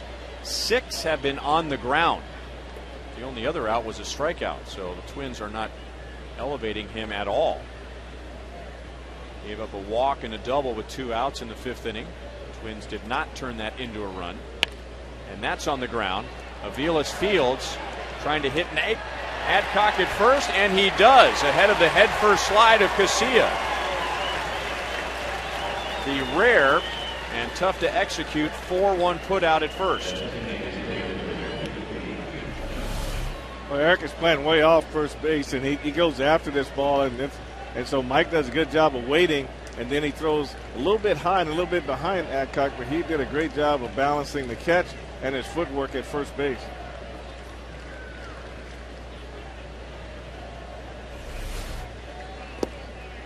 Now ball 1 on Justin Morneau. Well, this is a good job. This ball is up behind him, and he's got to reach for the base and catch the ball up behind him at the same time. So that nice athletic move by Nate Adcock. And the right call at first by Mike Everett.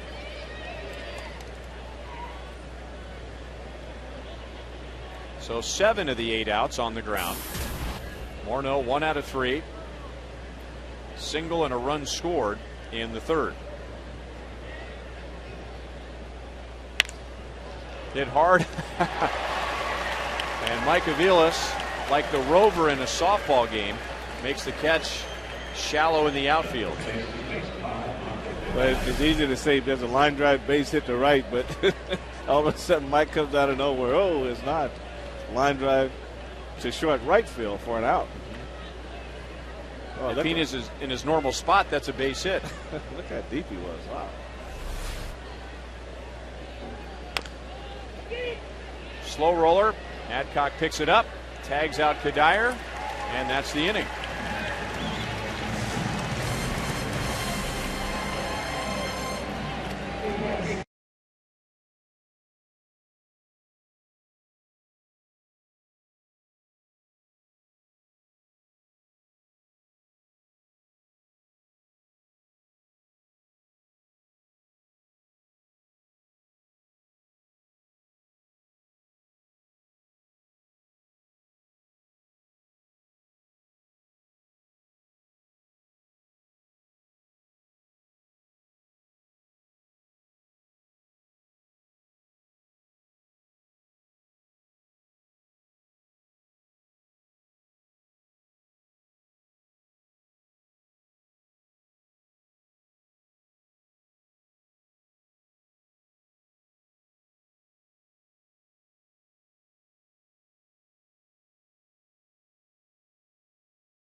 Slam inning. And our contestant tonight is Elizabeth Greer from Sedalia, Missouri. If the Royals hit a home run this inning, Elizabeth will win $1,000. But if the Royals hit a grand slam out of the park, Elizabeth will win $25,000 from Sonic and the Kansas City Royals.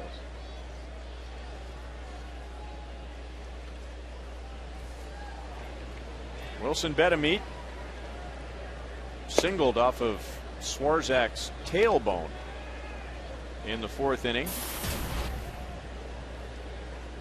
Flied out to left in the 1st. Mike Aviles after him, and then Matt Traynor. This time Swarzak protects the tailbone. 1 away.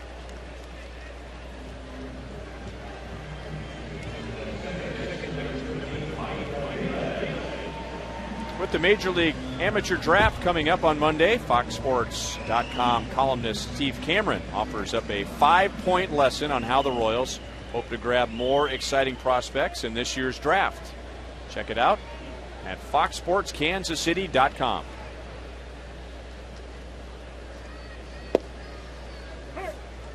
Mike Aviles is flied out to center, grounded out to short.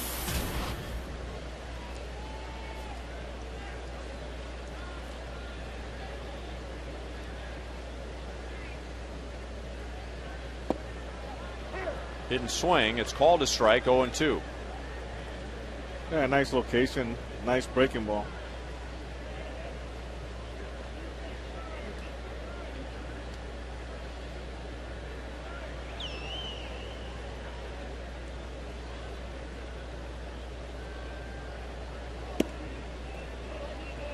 One ball, 2 strikes.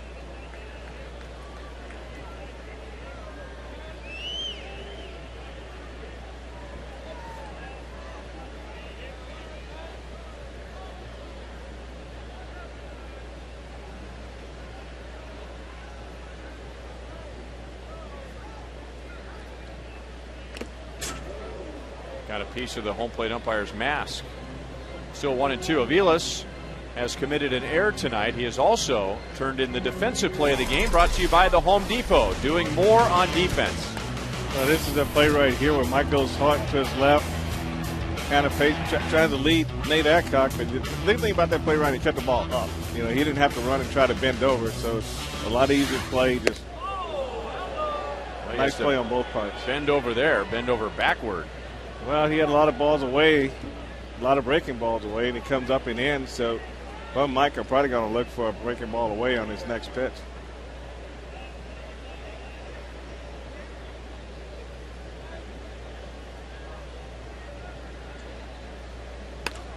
Breaking ball stayed up, driven to left center field. Ball is not carrying, and Delman Young makes the catch. 2 outs in the 6th inning.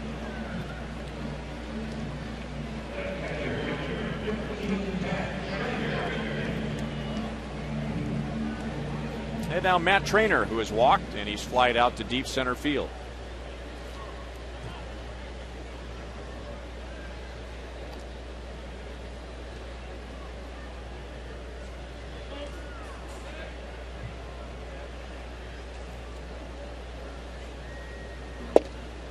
And Swarzak back with a strike.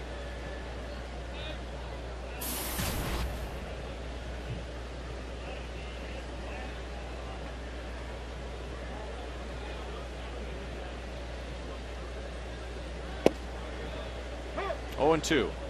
Late movement, breaking back in towards Trainer after starting away. Similar to Tyler Chatwood of the Angels yesterday, and we told you earlier that Kevin Seitzer prepared the Royals hitters tonight as he did yesterday against Chatwood, who pitched well. Still no balls, 2 strikes. Remember, you can stay connected to the Royals on Twitter by following @Royals. For breaking news, instant game discussion, and special discounts. There's no better place. Follow @Royals today.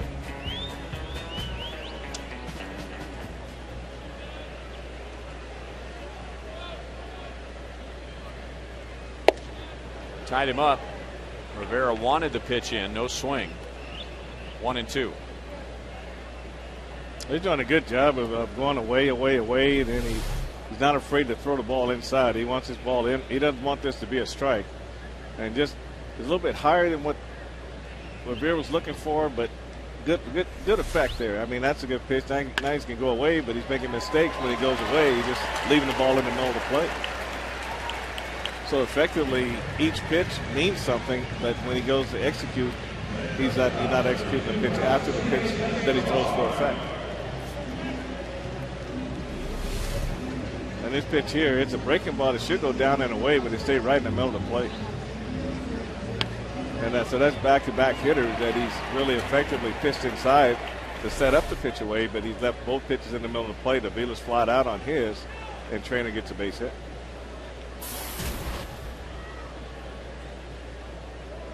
Escobar is grounded out to third twice. Slider is down, ball one.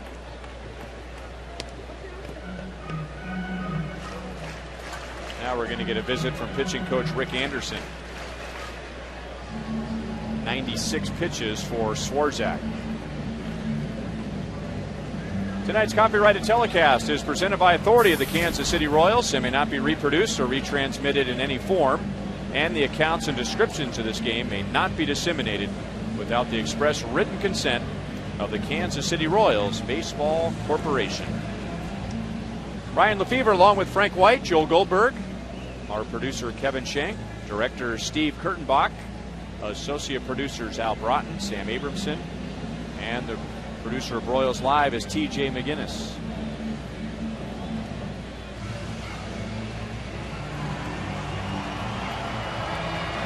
.83 degrees and humid when the game started, and now that the lights are in full effect, you can see the steam up against the lights. On a muggy night, Jose Majares just starting to loosen up out in the right field bullpen.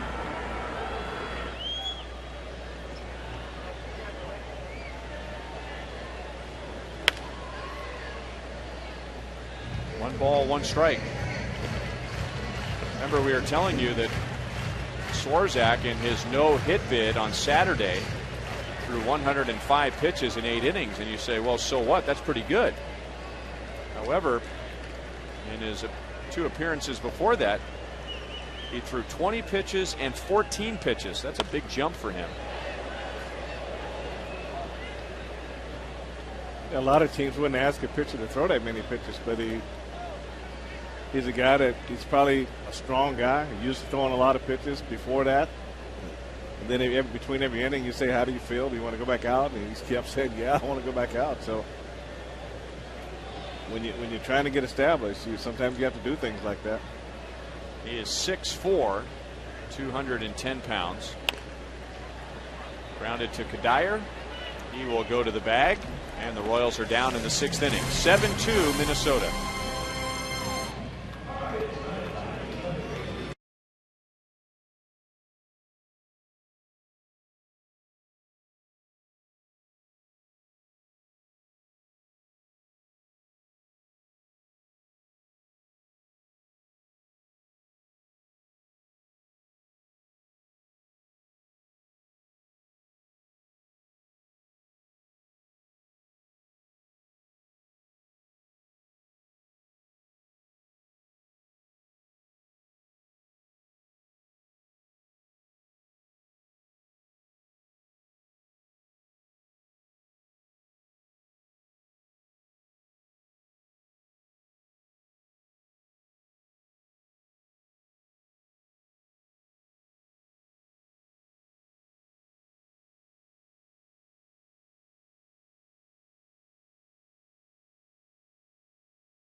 Good night for a cold drink. And Pepsi Max is the official soft drink of the Royals and Fox Sports Kansas City. You'll never sacrifice taste for 0 calories again with Pepsi Max. New look, same great taste, and 0 calories. Pepsi Max. 0 calories, maximum Pepsi taste. Nate Adcock on since 2 outs in the 3rd inning. 1 hit, 1 walk over that stretch. So he has gotten 10 outs and 8 on the ground. So the sinker is back. And now in the 7th inning, Danny Valencia, Delman Young, and Ben Revere.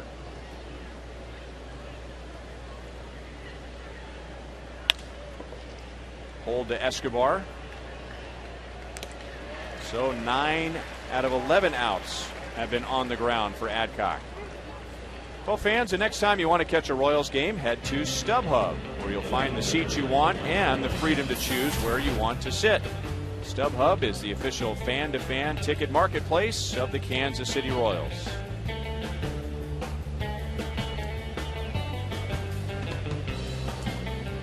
Those are the StubHub fan upgrade seats. That's an upgrade.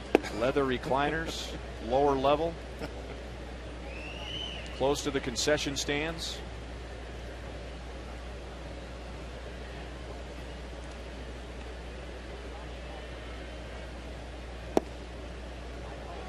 Two balls, no strikes. Delman Young, 1 out of 3 with a run scored.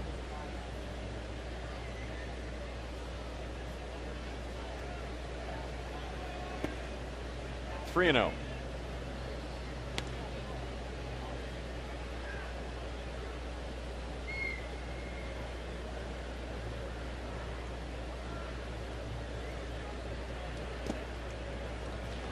So Young to first base with 1 out.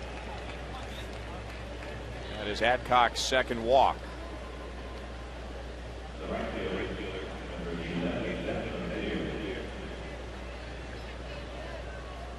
It is the Royals' 4th walk tonight. Sean O'Sullivan had a couple of walks, and Bob McClure has seen too many walks to his liking this year. The Royals' second most walks in the American League this year. They tend to come in bunches. You know, just this year it has been. They've had 13 walks in one game. I mean, that's, and then a few games later, another 13 walk game. And that's hard to do. I mean, you can do it, but it's awful hard to do. Because you think somewhere in the middle of all those pitchers that you're using, someone will be in there throwing strikes. Ben Revere walked in the second. Otherwise, he has struck out, grounded out to second base. He has hit in 5 straight. That goes back to his first tour with Minnesota this year. Called up when Jason Kubel and Jim Thome were placed on the disabled list today. Infielder Luke Hughes is on his way to Kansas City.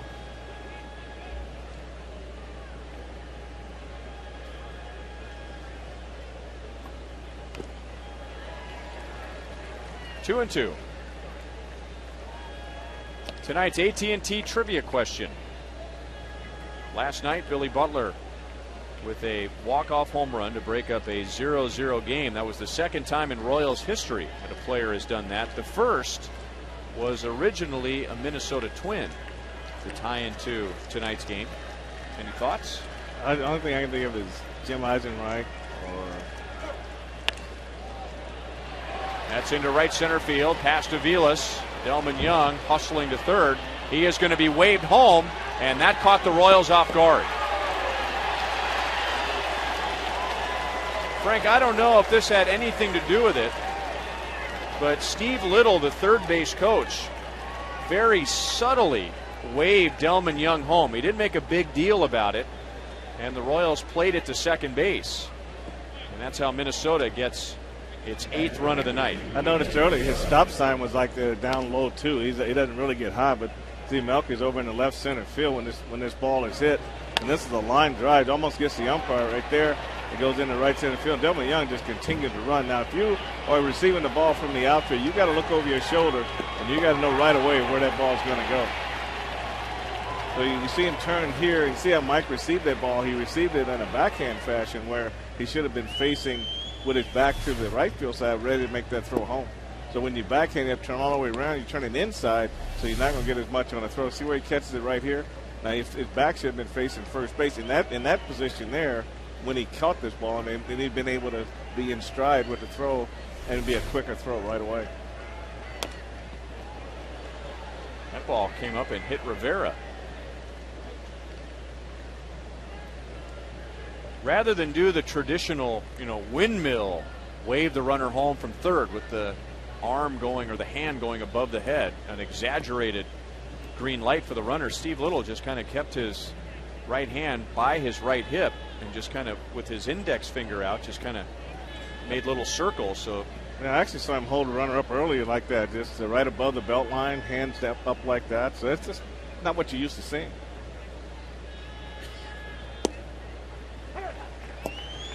One and two on Rivera. On base twice. And Minnesota's biggest inning, a 6-run third. Rivera drove in a run with a single and came around to score. He scored on a wild pitch. Ben Revere just drove in his first of the year. Walk by Trainer.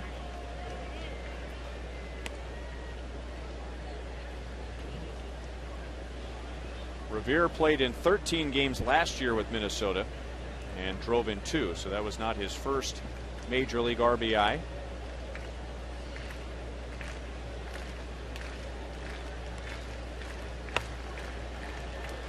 Still 2-2.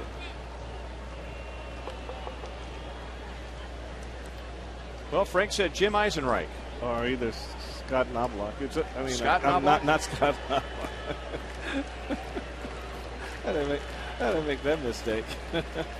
Nice. Good job, Frank. Jim Eisenreich. I didn't realize that's only been done once.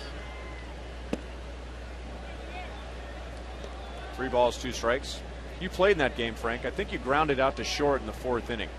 I couldn't tell you. And it was with 2 guys on base, 2nd and 3rd. You got a good pitch, and you rolled your wrists.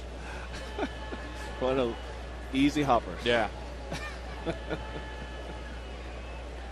You were 0 for 3 in the game after exhaustive research. But you made 2 good plays at second base. That is exhaustive research. You can find that out. Nice backhand play on one.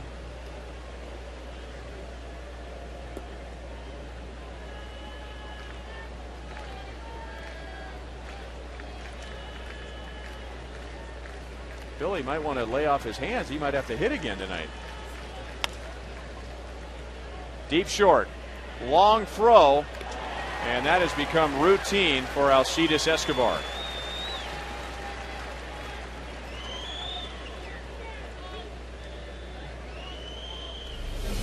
This one here, he does a good job. He's got a chance to get himself balanced on this one. Not the degree of difficulty is not as great, but just to be able to catch the ball deep on the grass and make a long, accurate throw like that, that's the tough part. That's why they say shortstop, the toughest play is that throw from the hole.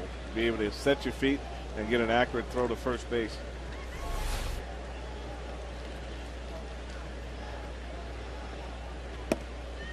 Way inside, ball 1 to Matt Tolbert. A 167 hitter when the game began. On base 3 times. Hit by a pitch, a single, a double. He has scored a run. He has driven in a run. Another player from the Minnesota farm system. 1 ball, 1 strike. A couple of years ago, Tolbert got a chance to start for the Twins. That was 2008 and was playing very well. The Twins were disappointed with AT KCA and was sent down to the minor leagues, but Matt Tolbert then injured his left thumb and had to have surgery. So that ruined his year. But at the time, playing very good second base. Very much a Twins type of a player. Good hit and run man, good bunter, good speed, good on defense.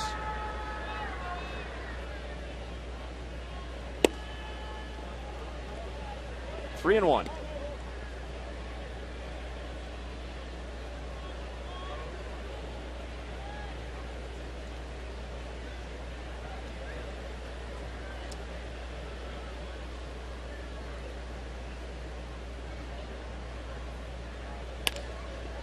Another ground ball.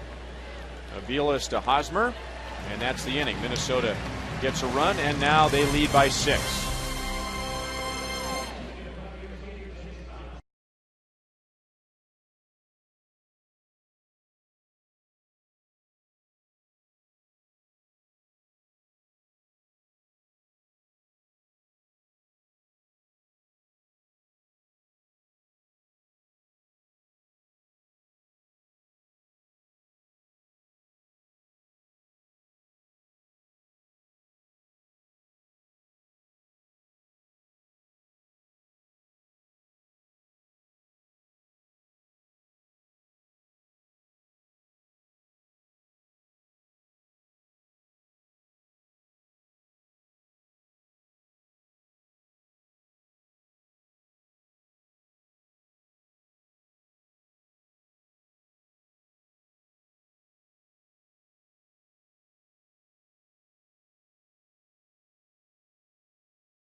flowing streams, live ducks, giant aquariums, and an alligator. Yikes. That makes this a great place for the entire family. Go to visitmo.com to start planning your next Missouri getaway. Chevy call to the bullpen, Jose Majares. So Anthony Swarzak holds the Royals to 2 runs in 6 innings. Gave up a couple of RBI doubles to Jeff Francoeur. And now Majares, ERA of 5.84. He is another Minnesota Twin this year that has spent some time on the disabled list. Majares went down on May the 15th, problems with his left elbow. He will get some left-hand hitters coming up. Alex Gordon, switch hitter Melky Cabrera, and then Eric Hosmer.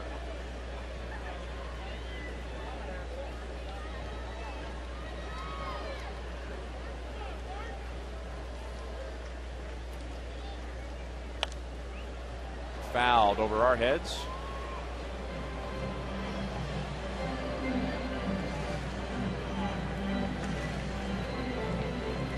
Last year was a tough year for Majares as far as injuries go.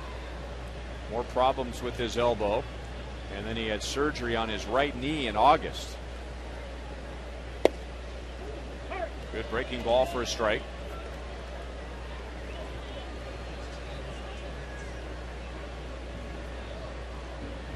Burst onto the scene in 2008 and was good for the Twins down the final stretch.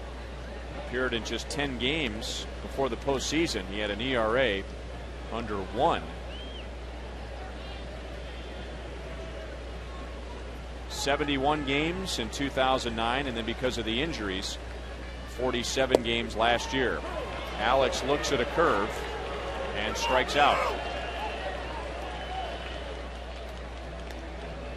Tonight is a carsoup.com. Email the booth night, and let's go over to Joel. Well, we've got a few I want to try to get to. Lorraine Winslow from Kansas City, Missouri. We hear from her frequently. She wants to know the umpires, they can review a home run. What else can umpires review with replay, guys?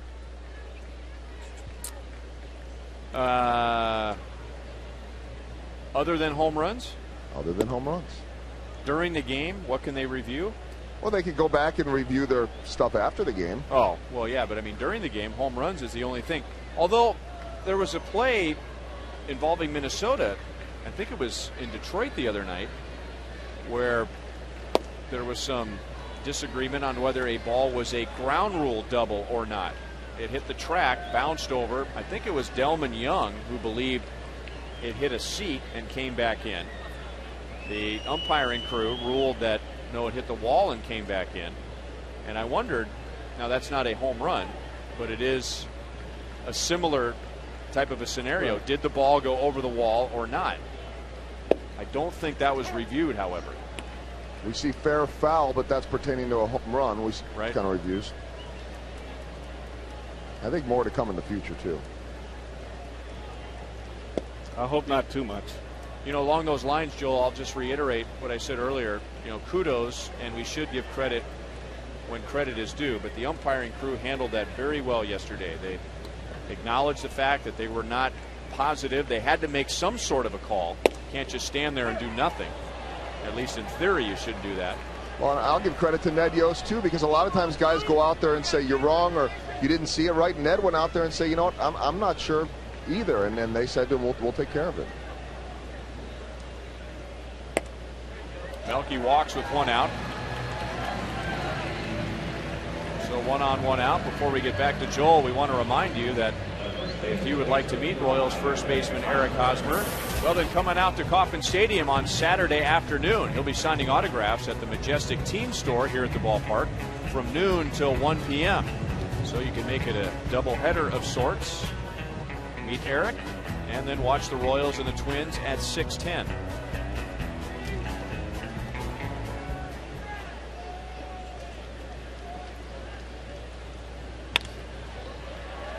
Tolbert, Casilla to Kadire. That's it for the Royals in the bottom of the 7th inning.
Stadium, Minnesota, with a 6-run third inning. Now they lead 8-2 in the 8th. Panera takes us around the league. A limited scoreboard in the American League.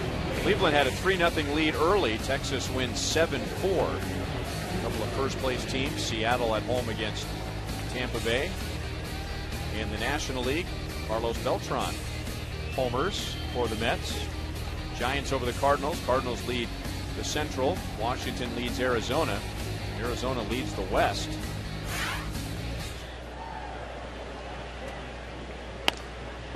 Joakim Soria taking over and handling a ground ball from Denard Span. So here's Soria after the 5 blown saves. At the moment is not the Royals closer. So getting some work in a 6-run game. Well, it's one of the low-pressure situations that the Royals are looking for to get him in.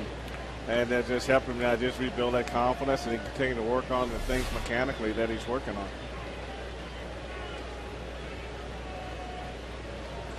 A 6.55 ERA. A strike to Alexi Casilla. So after 5 blown saves, 3 in 7 days, the Royals made the change. Right now, Aaron Crow will close out the games. There have been plenty of theories on why Soria has not looked like himself. One of them is that he started throwing a cutter too much last year, and it was a good pitch, but maybe began throwing it too much. And that happens. Pitcher, it seems like the cutter more than any other pitch. When a pitcher learns that and has a measure of success with it, how many times do you hear about a player falling in love with their cutter? Well, you know, Bannister did it when he discovered it, and before you know it, he was on the DL, just throwing too many of them. Soft liner, barehanded by Escobar. You know, with the Royals down by 6, you wonder if he did that on purpose just to give Royals fans something to cheer for. It looked like he was just indecisive on what he wanted to do. But, I mean, you got that glove on your hand. Why not just backhand the ball and make the play? I mean, you hate to use your bare hand and knock that down, and there's a cheap base hit when you can backhand it with your glove and still get the same results. I mean, he let the ball go all the way by his glove to catch it in his right hand. Well, you remember the guy he grew up rooting for, Omar Vizquel, was maybe the best ever with his bare hand. He might have won a Gold Glove without a glove.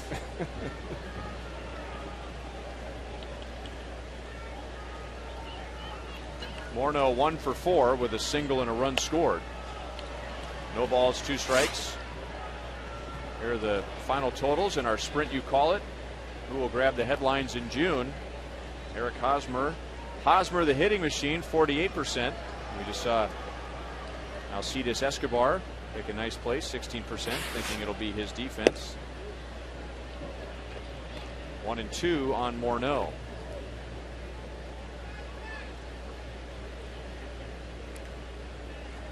So anyway, one of the theories is that maybe Soria was throwing his cutter too much.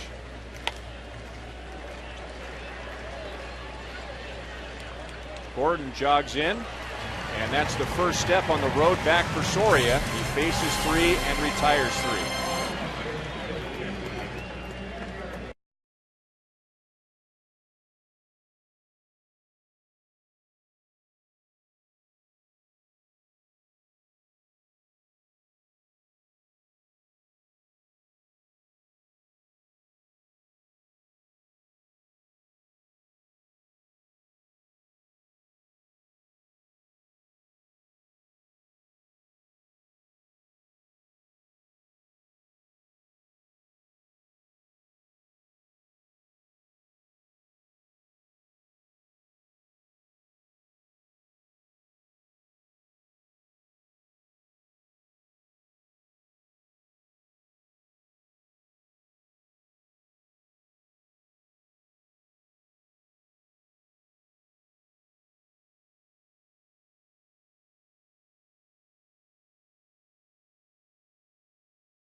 Twins lead the Royals 8-2. Nice crowd out at Rivals. Boulevard Royals Live will take place out there after the game. Jeff Montgomery joins me. We'll talk about Sean O'Sullivan's short start and break that down for you.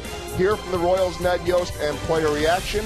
And Monty, who went through some struggles here and there in his career after being such a great closer, will break down what he sees from Joaquin Soria as he tries to climb back into the closer's role. That and much more coming up with Monty on Boulevard Royals Live. All right, Joel, and Soria might be coming back out for the 9th inning. One of the things that was discussed about his new role was bringing him in earlier in games so that he could pitch more than one inning, face more batters, and that would be the quicker road back for him. Alex Burnett will pitch for Minnesota in the bottom of the 8th. But I think the more he rack up outs, the better off he's going to be, the more their confidence is going to come back, because I don't think he's lost stuff. I just think he just lost a little command. But, negative results sometimes brings about lack of confidence. And when you lose your confidence, it's kind of hard to get anything going. So I think as he pile up some outs, get some easy outs, some easy innings, then that confidence should slowly come back.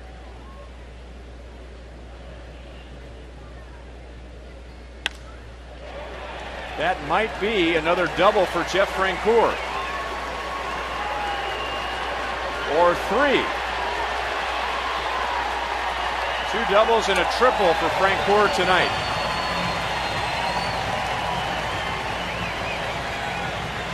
Second triple of the year.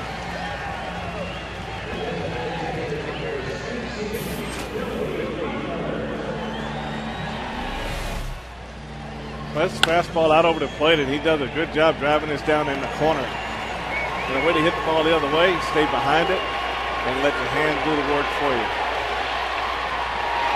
He's just right on the ball all the way. That's what he calls seeing the ball hit the bat if that's possible, but that means you kept your head right there. So he is driven into, now trying to score the 3rd run. Bad luck night for Billy Butler. Popped up. No bad luck here. Dyer makes the play, but in his previous 2 at-bats, Billy hit the stuffing out of the ball. Line to second, line to right. This time he leaves Francoeur at 3rd base.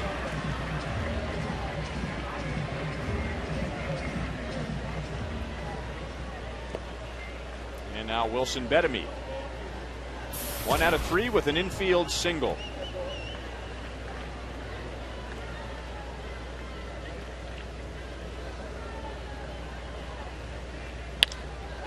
And that's popped up.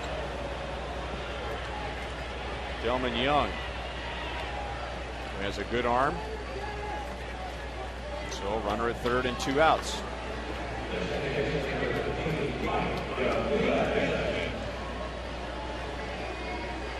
This July, baseball's biggest stars will gather together in the Arizona desert for one spectacular night in the summer's biggest event, as Fox brings you every thrilling moment of the 2011 Major League All-Star Game. Coverage begins Tuesday, July 12th, live from Phoenix, 7 p.m., only on Fox.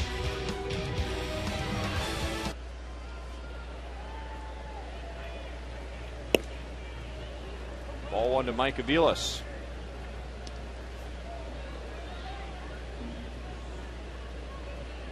Tough night for Mike so far, 0 for 3 at the plate, and committed an error in the 3rd inning that led to 4 unearned runs. 1-1. Anthony Swarzak went the first 6, gave up 2 runs, 7 hits. So in his last 2 starts, he's only given up 2 runs in 14 innings. Jose Majares pitched a scoreless 7th, and now Burnett in the 8th. A flare up the right field line is foul.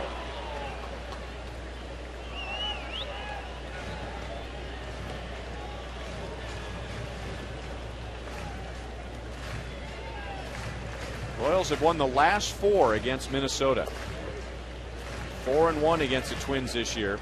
The Royals only won 5 games all year against Minnesota last season. Just 5-13 against the Twins. Minnesota won all 6 series.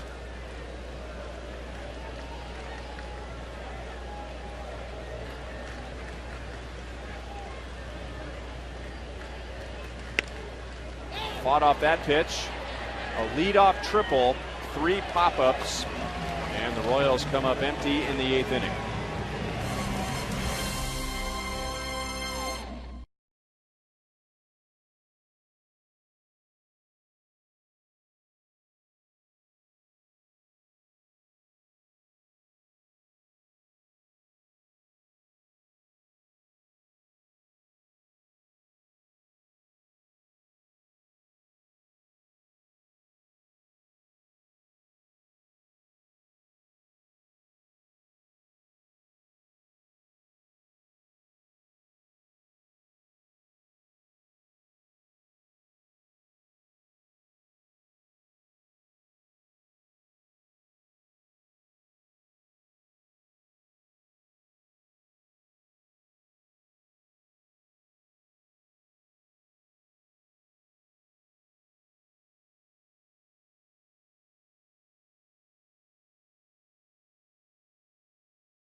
Ninth inning, Royals down by 6. Joakim Soria stays on for a 2nd inning. I would think Minnesota, hearing that Soria has been knocked out of the closer's role, would be shocking. Soria is 17 out of 17 in save opportunities against the Twins, so they're having none of it. That Soria isn't like his normal self. Got the Twins in order in the 8th inning. And now 0-2 on Michael Kadire, who has driven in 2 runs tonight. There's the rainbow, and Aviles bobbled it, but he hung on. And it's been a while since we've seen a bad swing on that pitch, so maybe another sign that Soria is on his way back. Soria in relief of Nate Adcock tonight, who is tonight's Miller Lite Taste Greatness moment. Well, Nate Adcock got an opportunity to get in this game early, Ryan, and he was able to give the Royals 4 1/3 innings. Only allowing 2 hits and 1 run. And he had 13 ground ball outs.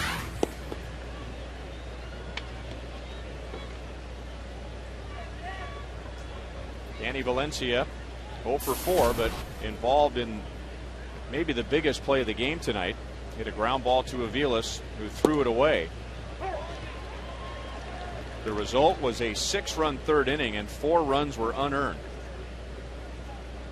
Really not the difference in the game right now, as the Royals are down by 6, but it would be a lot closer game, obviously. Hit to Aviles. He gets another chance. This time he makes the play, and there are 2 down.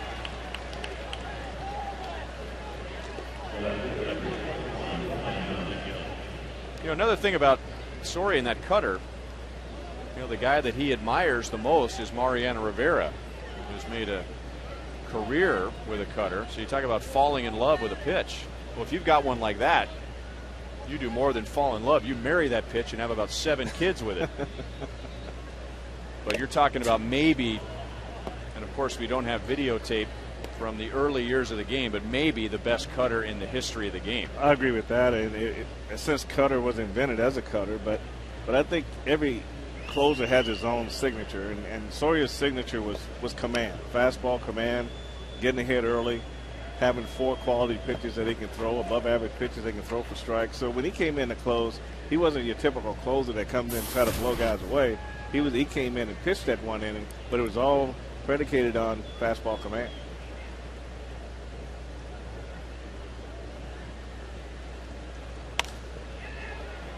Fouled off the right field line, 1 ball, 2 strikes. Now, let me try and explain this. There is a difference between a fastball that cuts and a cutter. Some guys just have natural movement. But they're not trying to manipulate the ball. Mariano Rivera, when he throws his cutter, he's trying to cut the ball. Some guys, just because of the grip and the pressure on the fingertips, just have a natural cut action. And I remember Soria, when he first arrived on the scene, he had that natural cut action. And I wonder if he, the argument is that he just tried to do too much with it. Well, he faces 6 tonight and knocks them all down. We go to the bottom of the ninth.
One-sided game, yes. However, looks very good tonight. 6 up, 6 down. So we go to the bottom of the ninth inning. And let's take a look at tonight's Chevy plays of the game. Speaking of players that have looked good tonight. Then we go back to Jeff Francoeur. Big double in left center field to drive in the Royals' first run in the first inning, and then again in the fifth down the left field line for his second double of the night to drive in the Royals' second run. And then he topped this all off with a triple down the right field corner.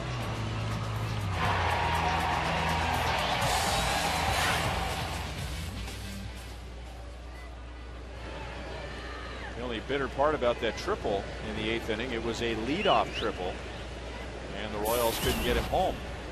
Matt Capps now in the bottom of the ninth with Trainer, Escobar, and Gordon coming up. So here is the Minnesota closer in a non-save situation, trying to get some work. 7 saves and 11 opportunities for Matt Capps. Joe Nathan had saved 3 early in the year, coming back from Tommy John surgery, but was removed from that role, and now he's on the disabled list. Problems with that right elbow. Look out. Just to our right, ricocheting down below.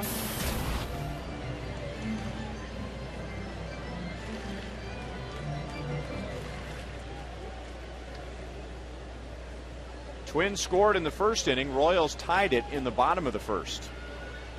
But the inning that stands out more than any other, the Twins' 6-run third. And since then, the teams have exchanged 1-run innings. 1 ball, 2 strikes.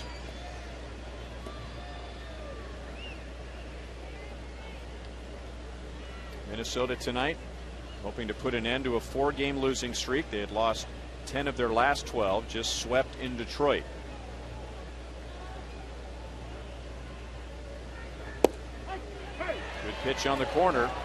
According to Fox Tracks, may have just grazed the outer edge of the zone. 1 away.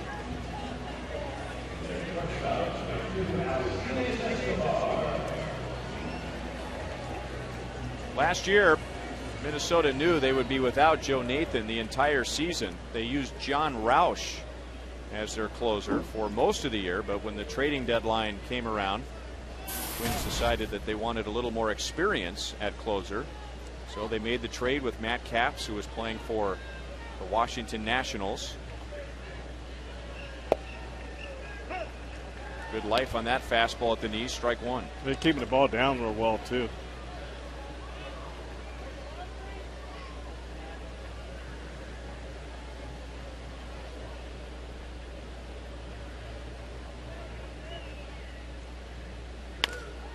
Back to Caps.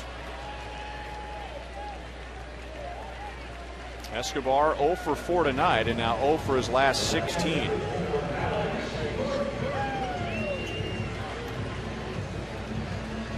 Minnesota, in order to get Matt Capps, had to give up one of their top catching prospects, Wilson Ramos.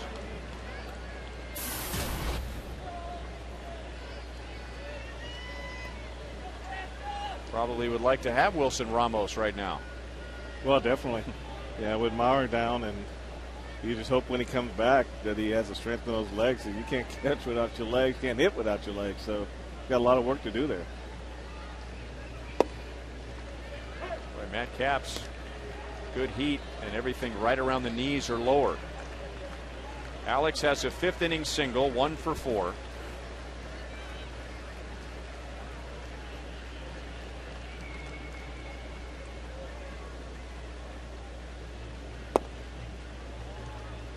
One and one. Tomorrow night, Danny Duffy makes his 4th major league start. He has gotten a little better in each start. It'll be Carl Pavano for Minnesota. 7:10 first pitch. Hy-Vee Royals Live is at 6:30.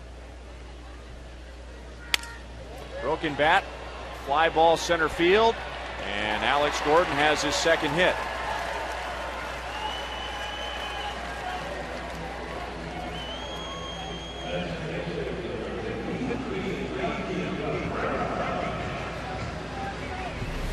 This pitch here, his bat broke on this pitch. You know, Caps have been keeping the ball down, and Alex hits this ball right on the end of the bat. It's amazing he was able to hold on to that bat. I mean, that thing just splintered it. And that's one of those things where you're lucky you got batting gloves on, because you could have easily gotten a serious cut on your finger where that bat broke. It broke in his hands, you know, right where his hands gripped the bat.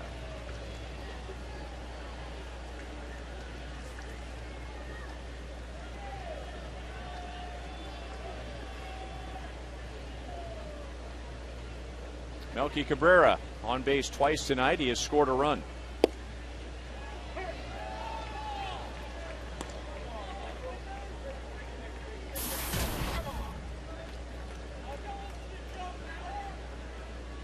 Well, the Twins are giving Alex second base. He got almost halfway and just froze, and then he went back to first base.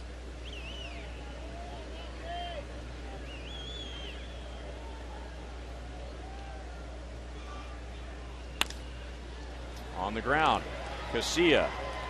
So that ends the game. Minnesota ends a 4-game losing streak. They beat the Royals tonight 8-2. We'll be right back.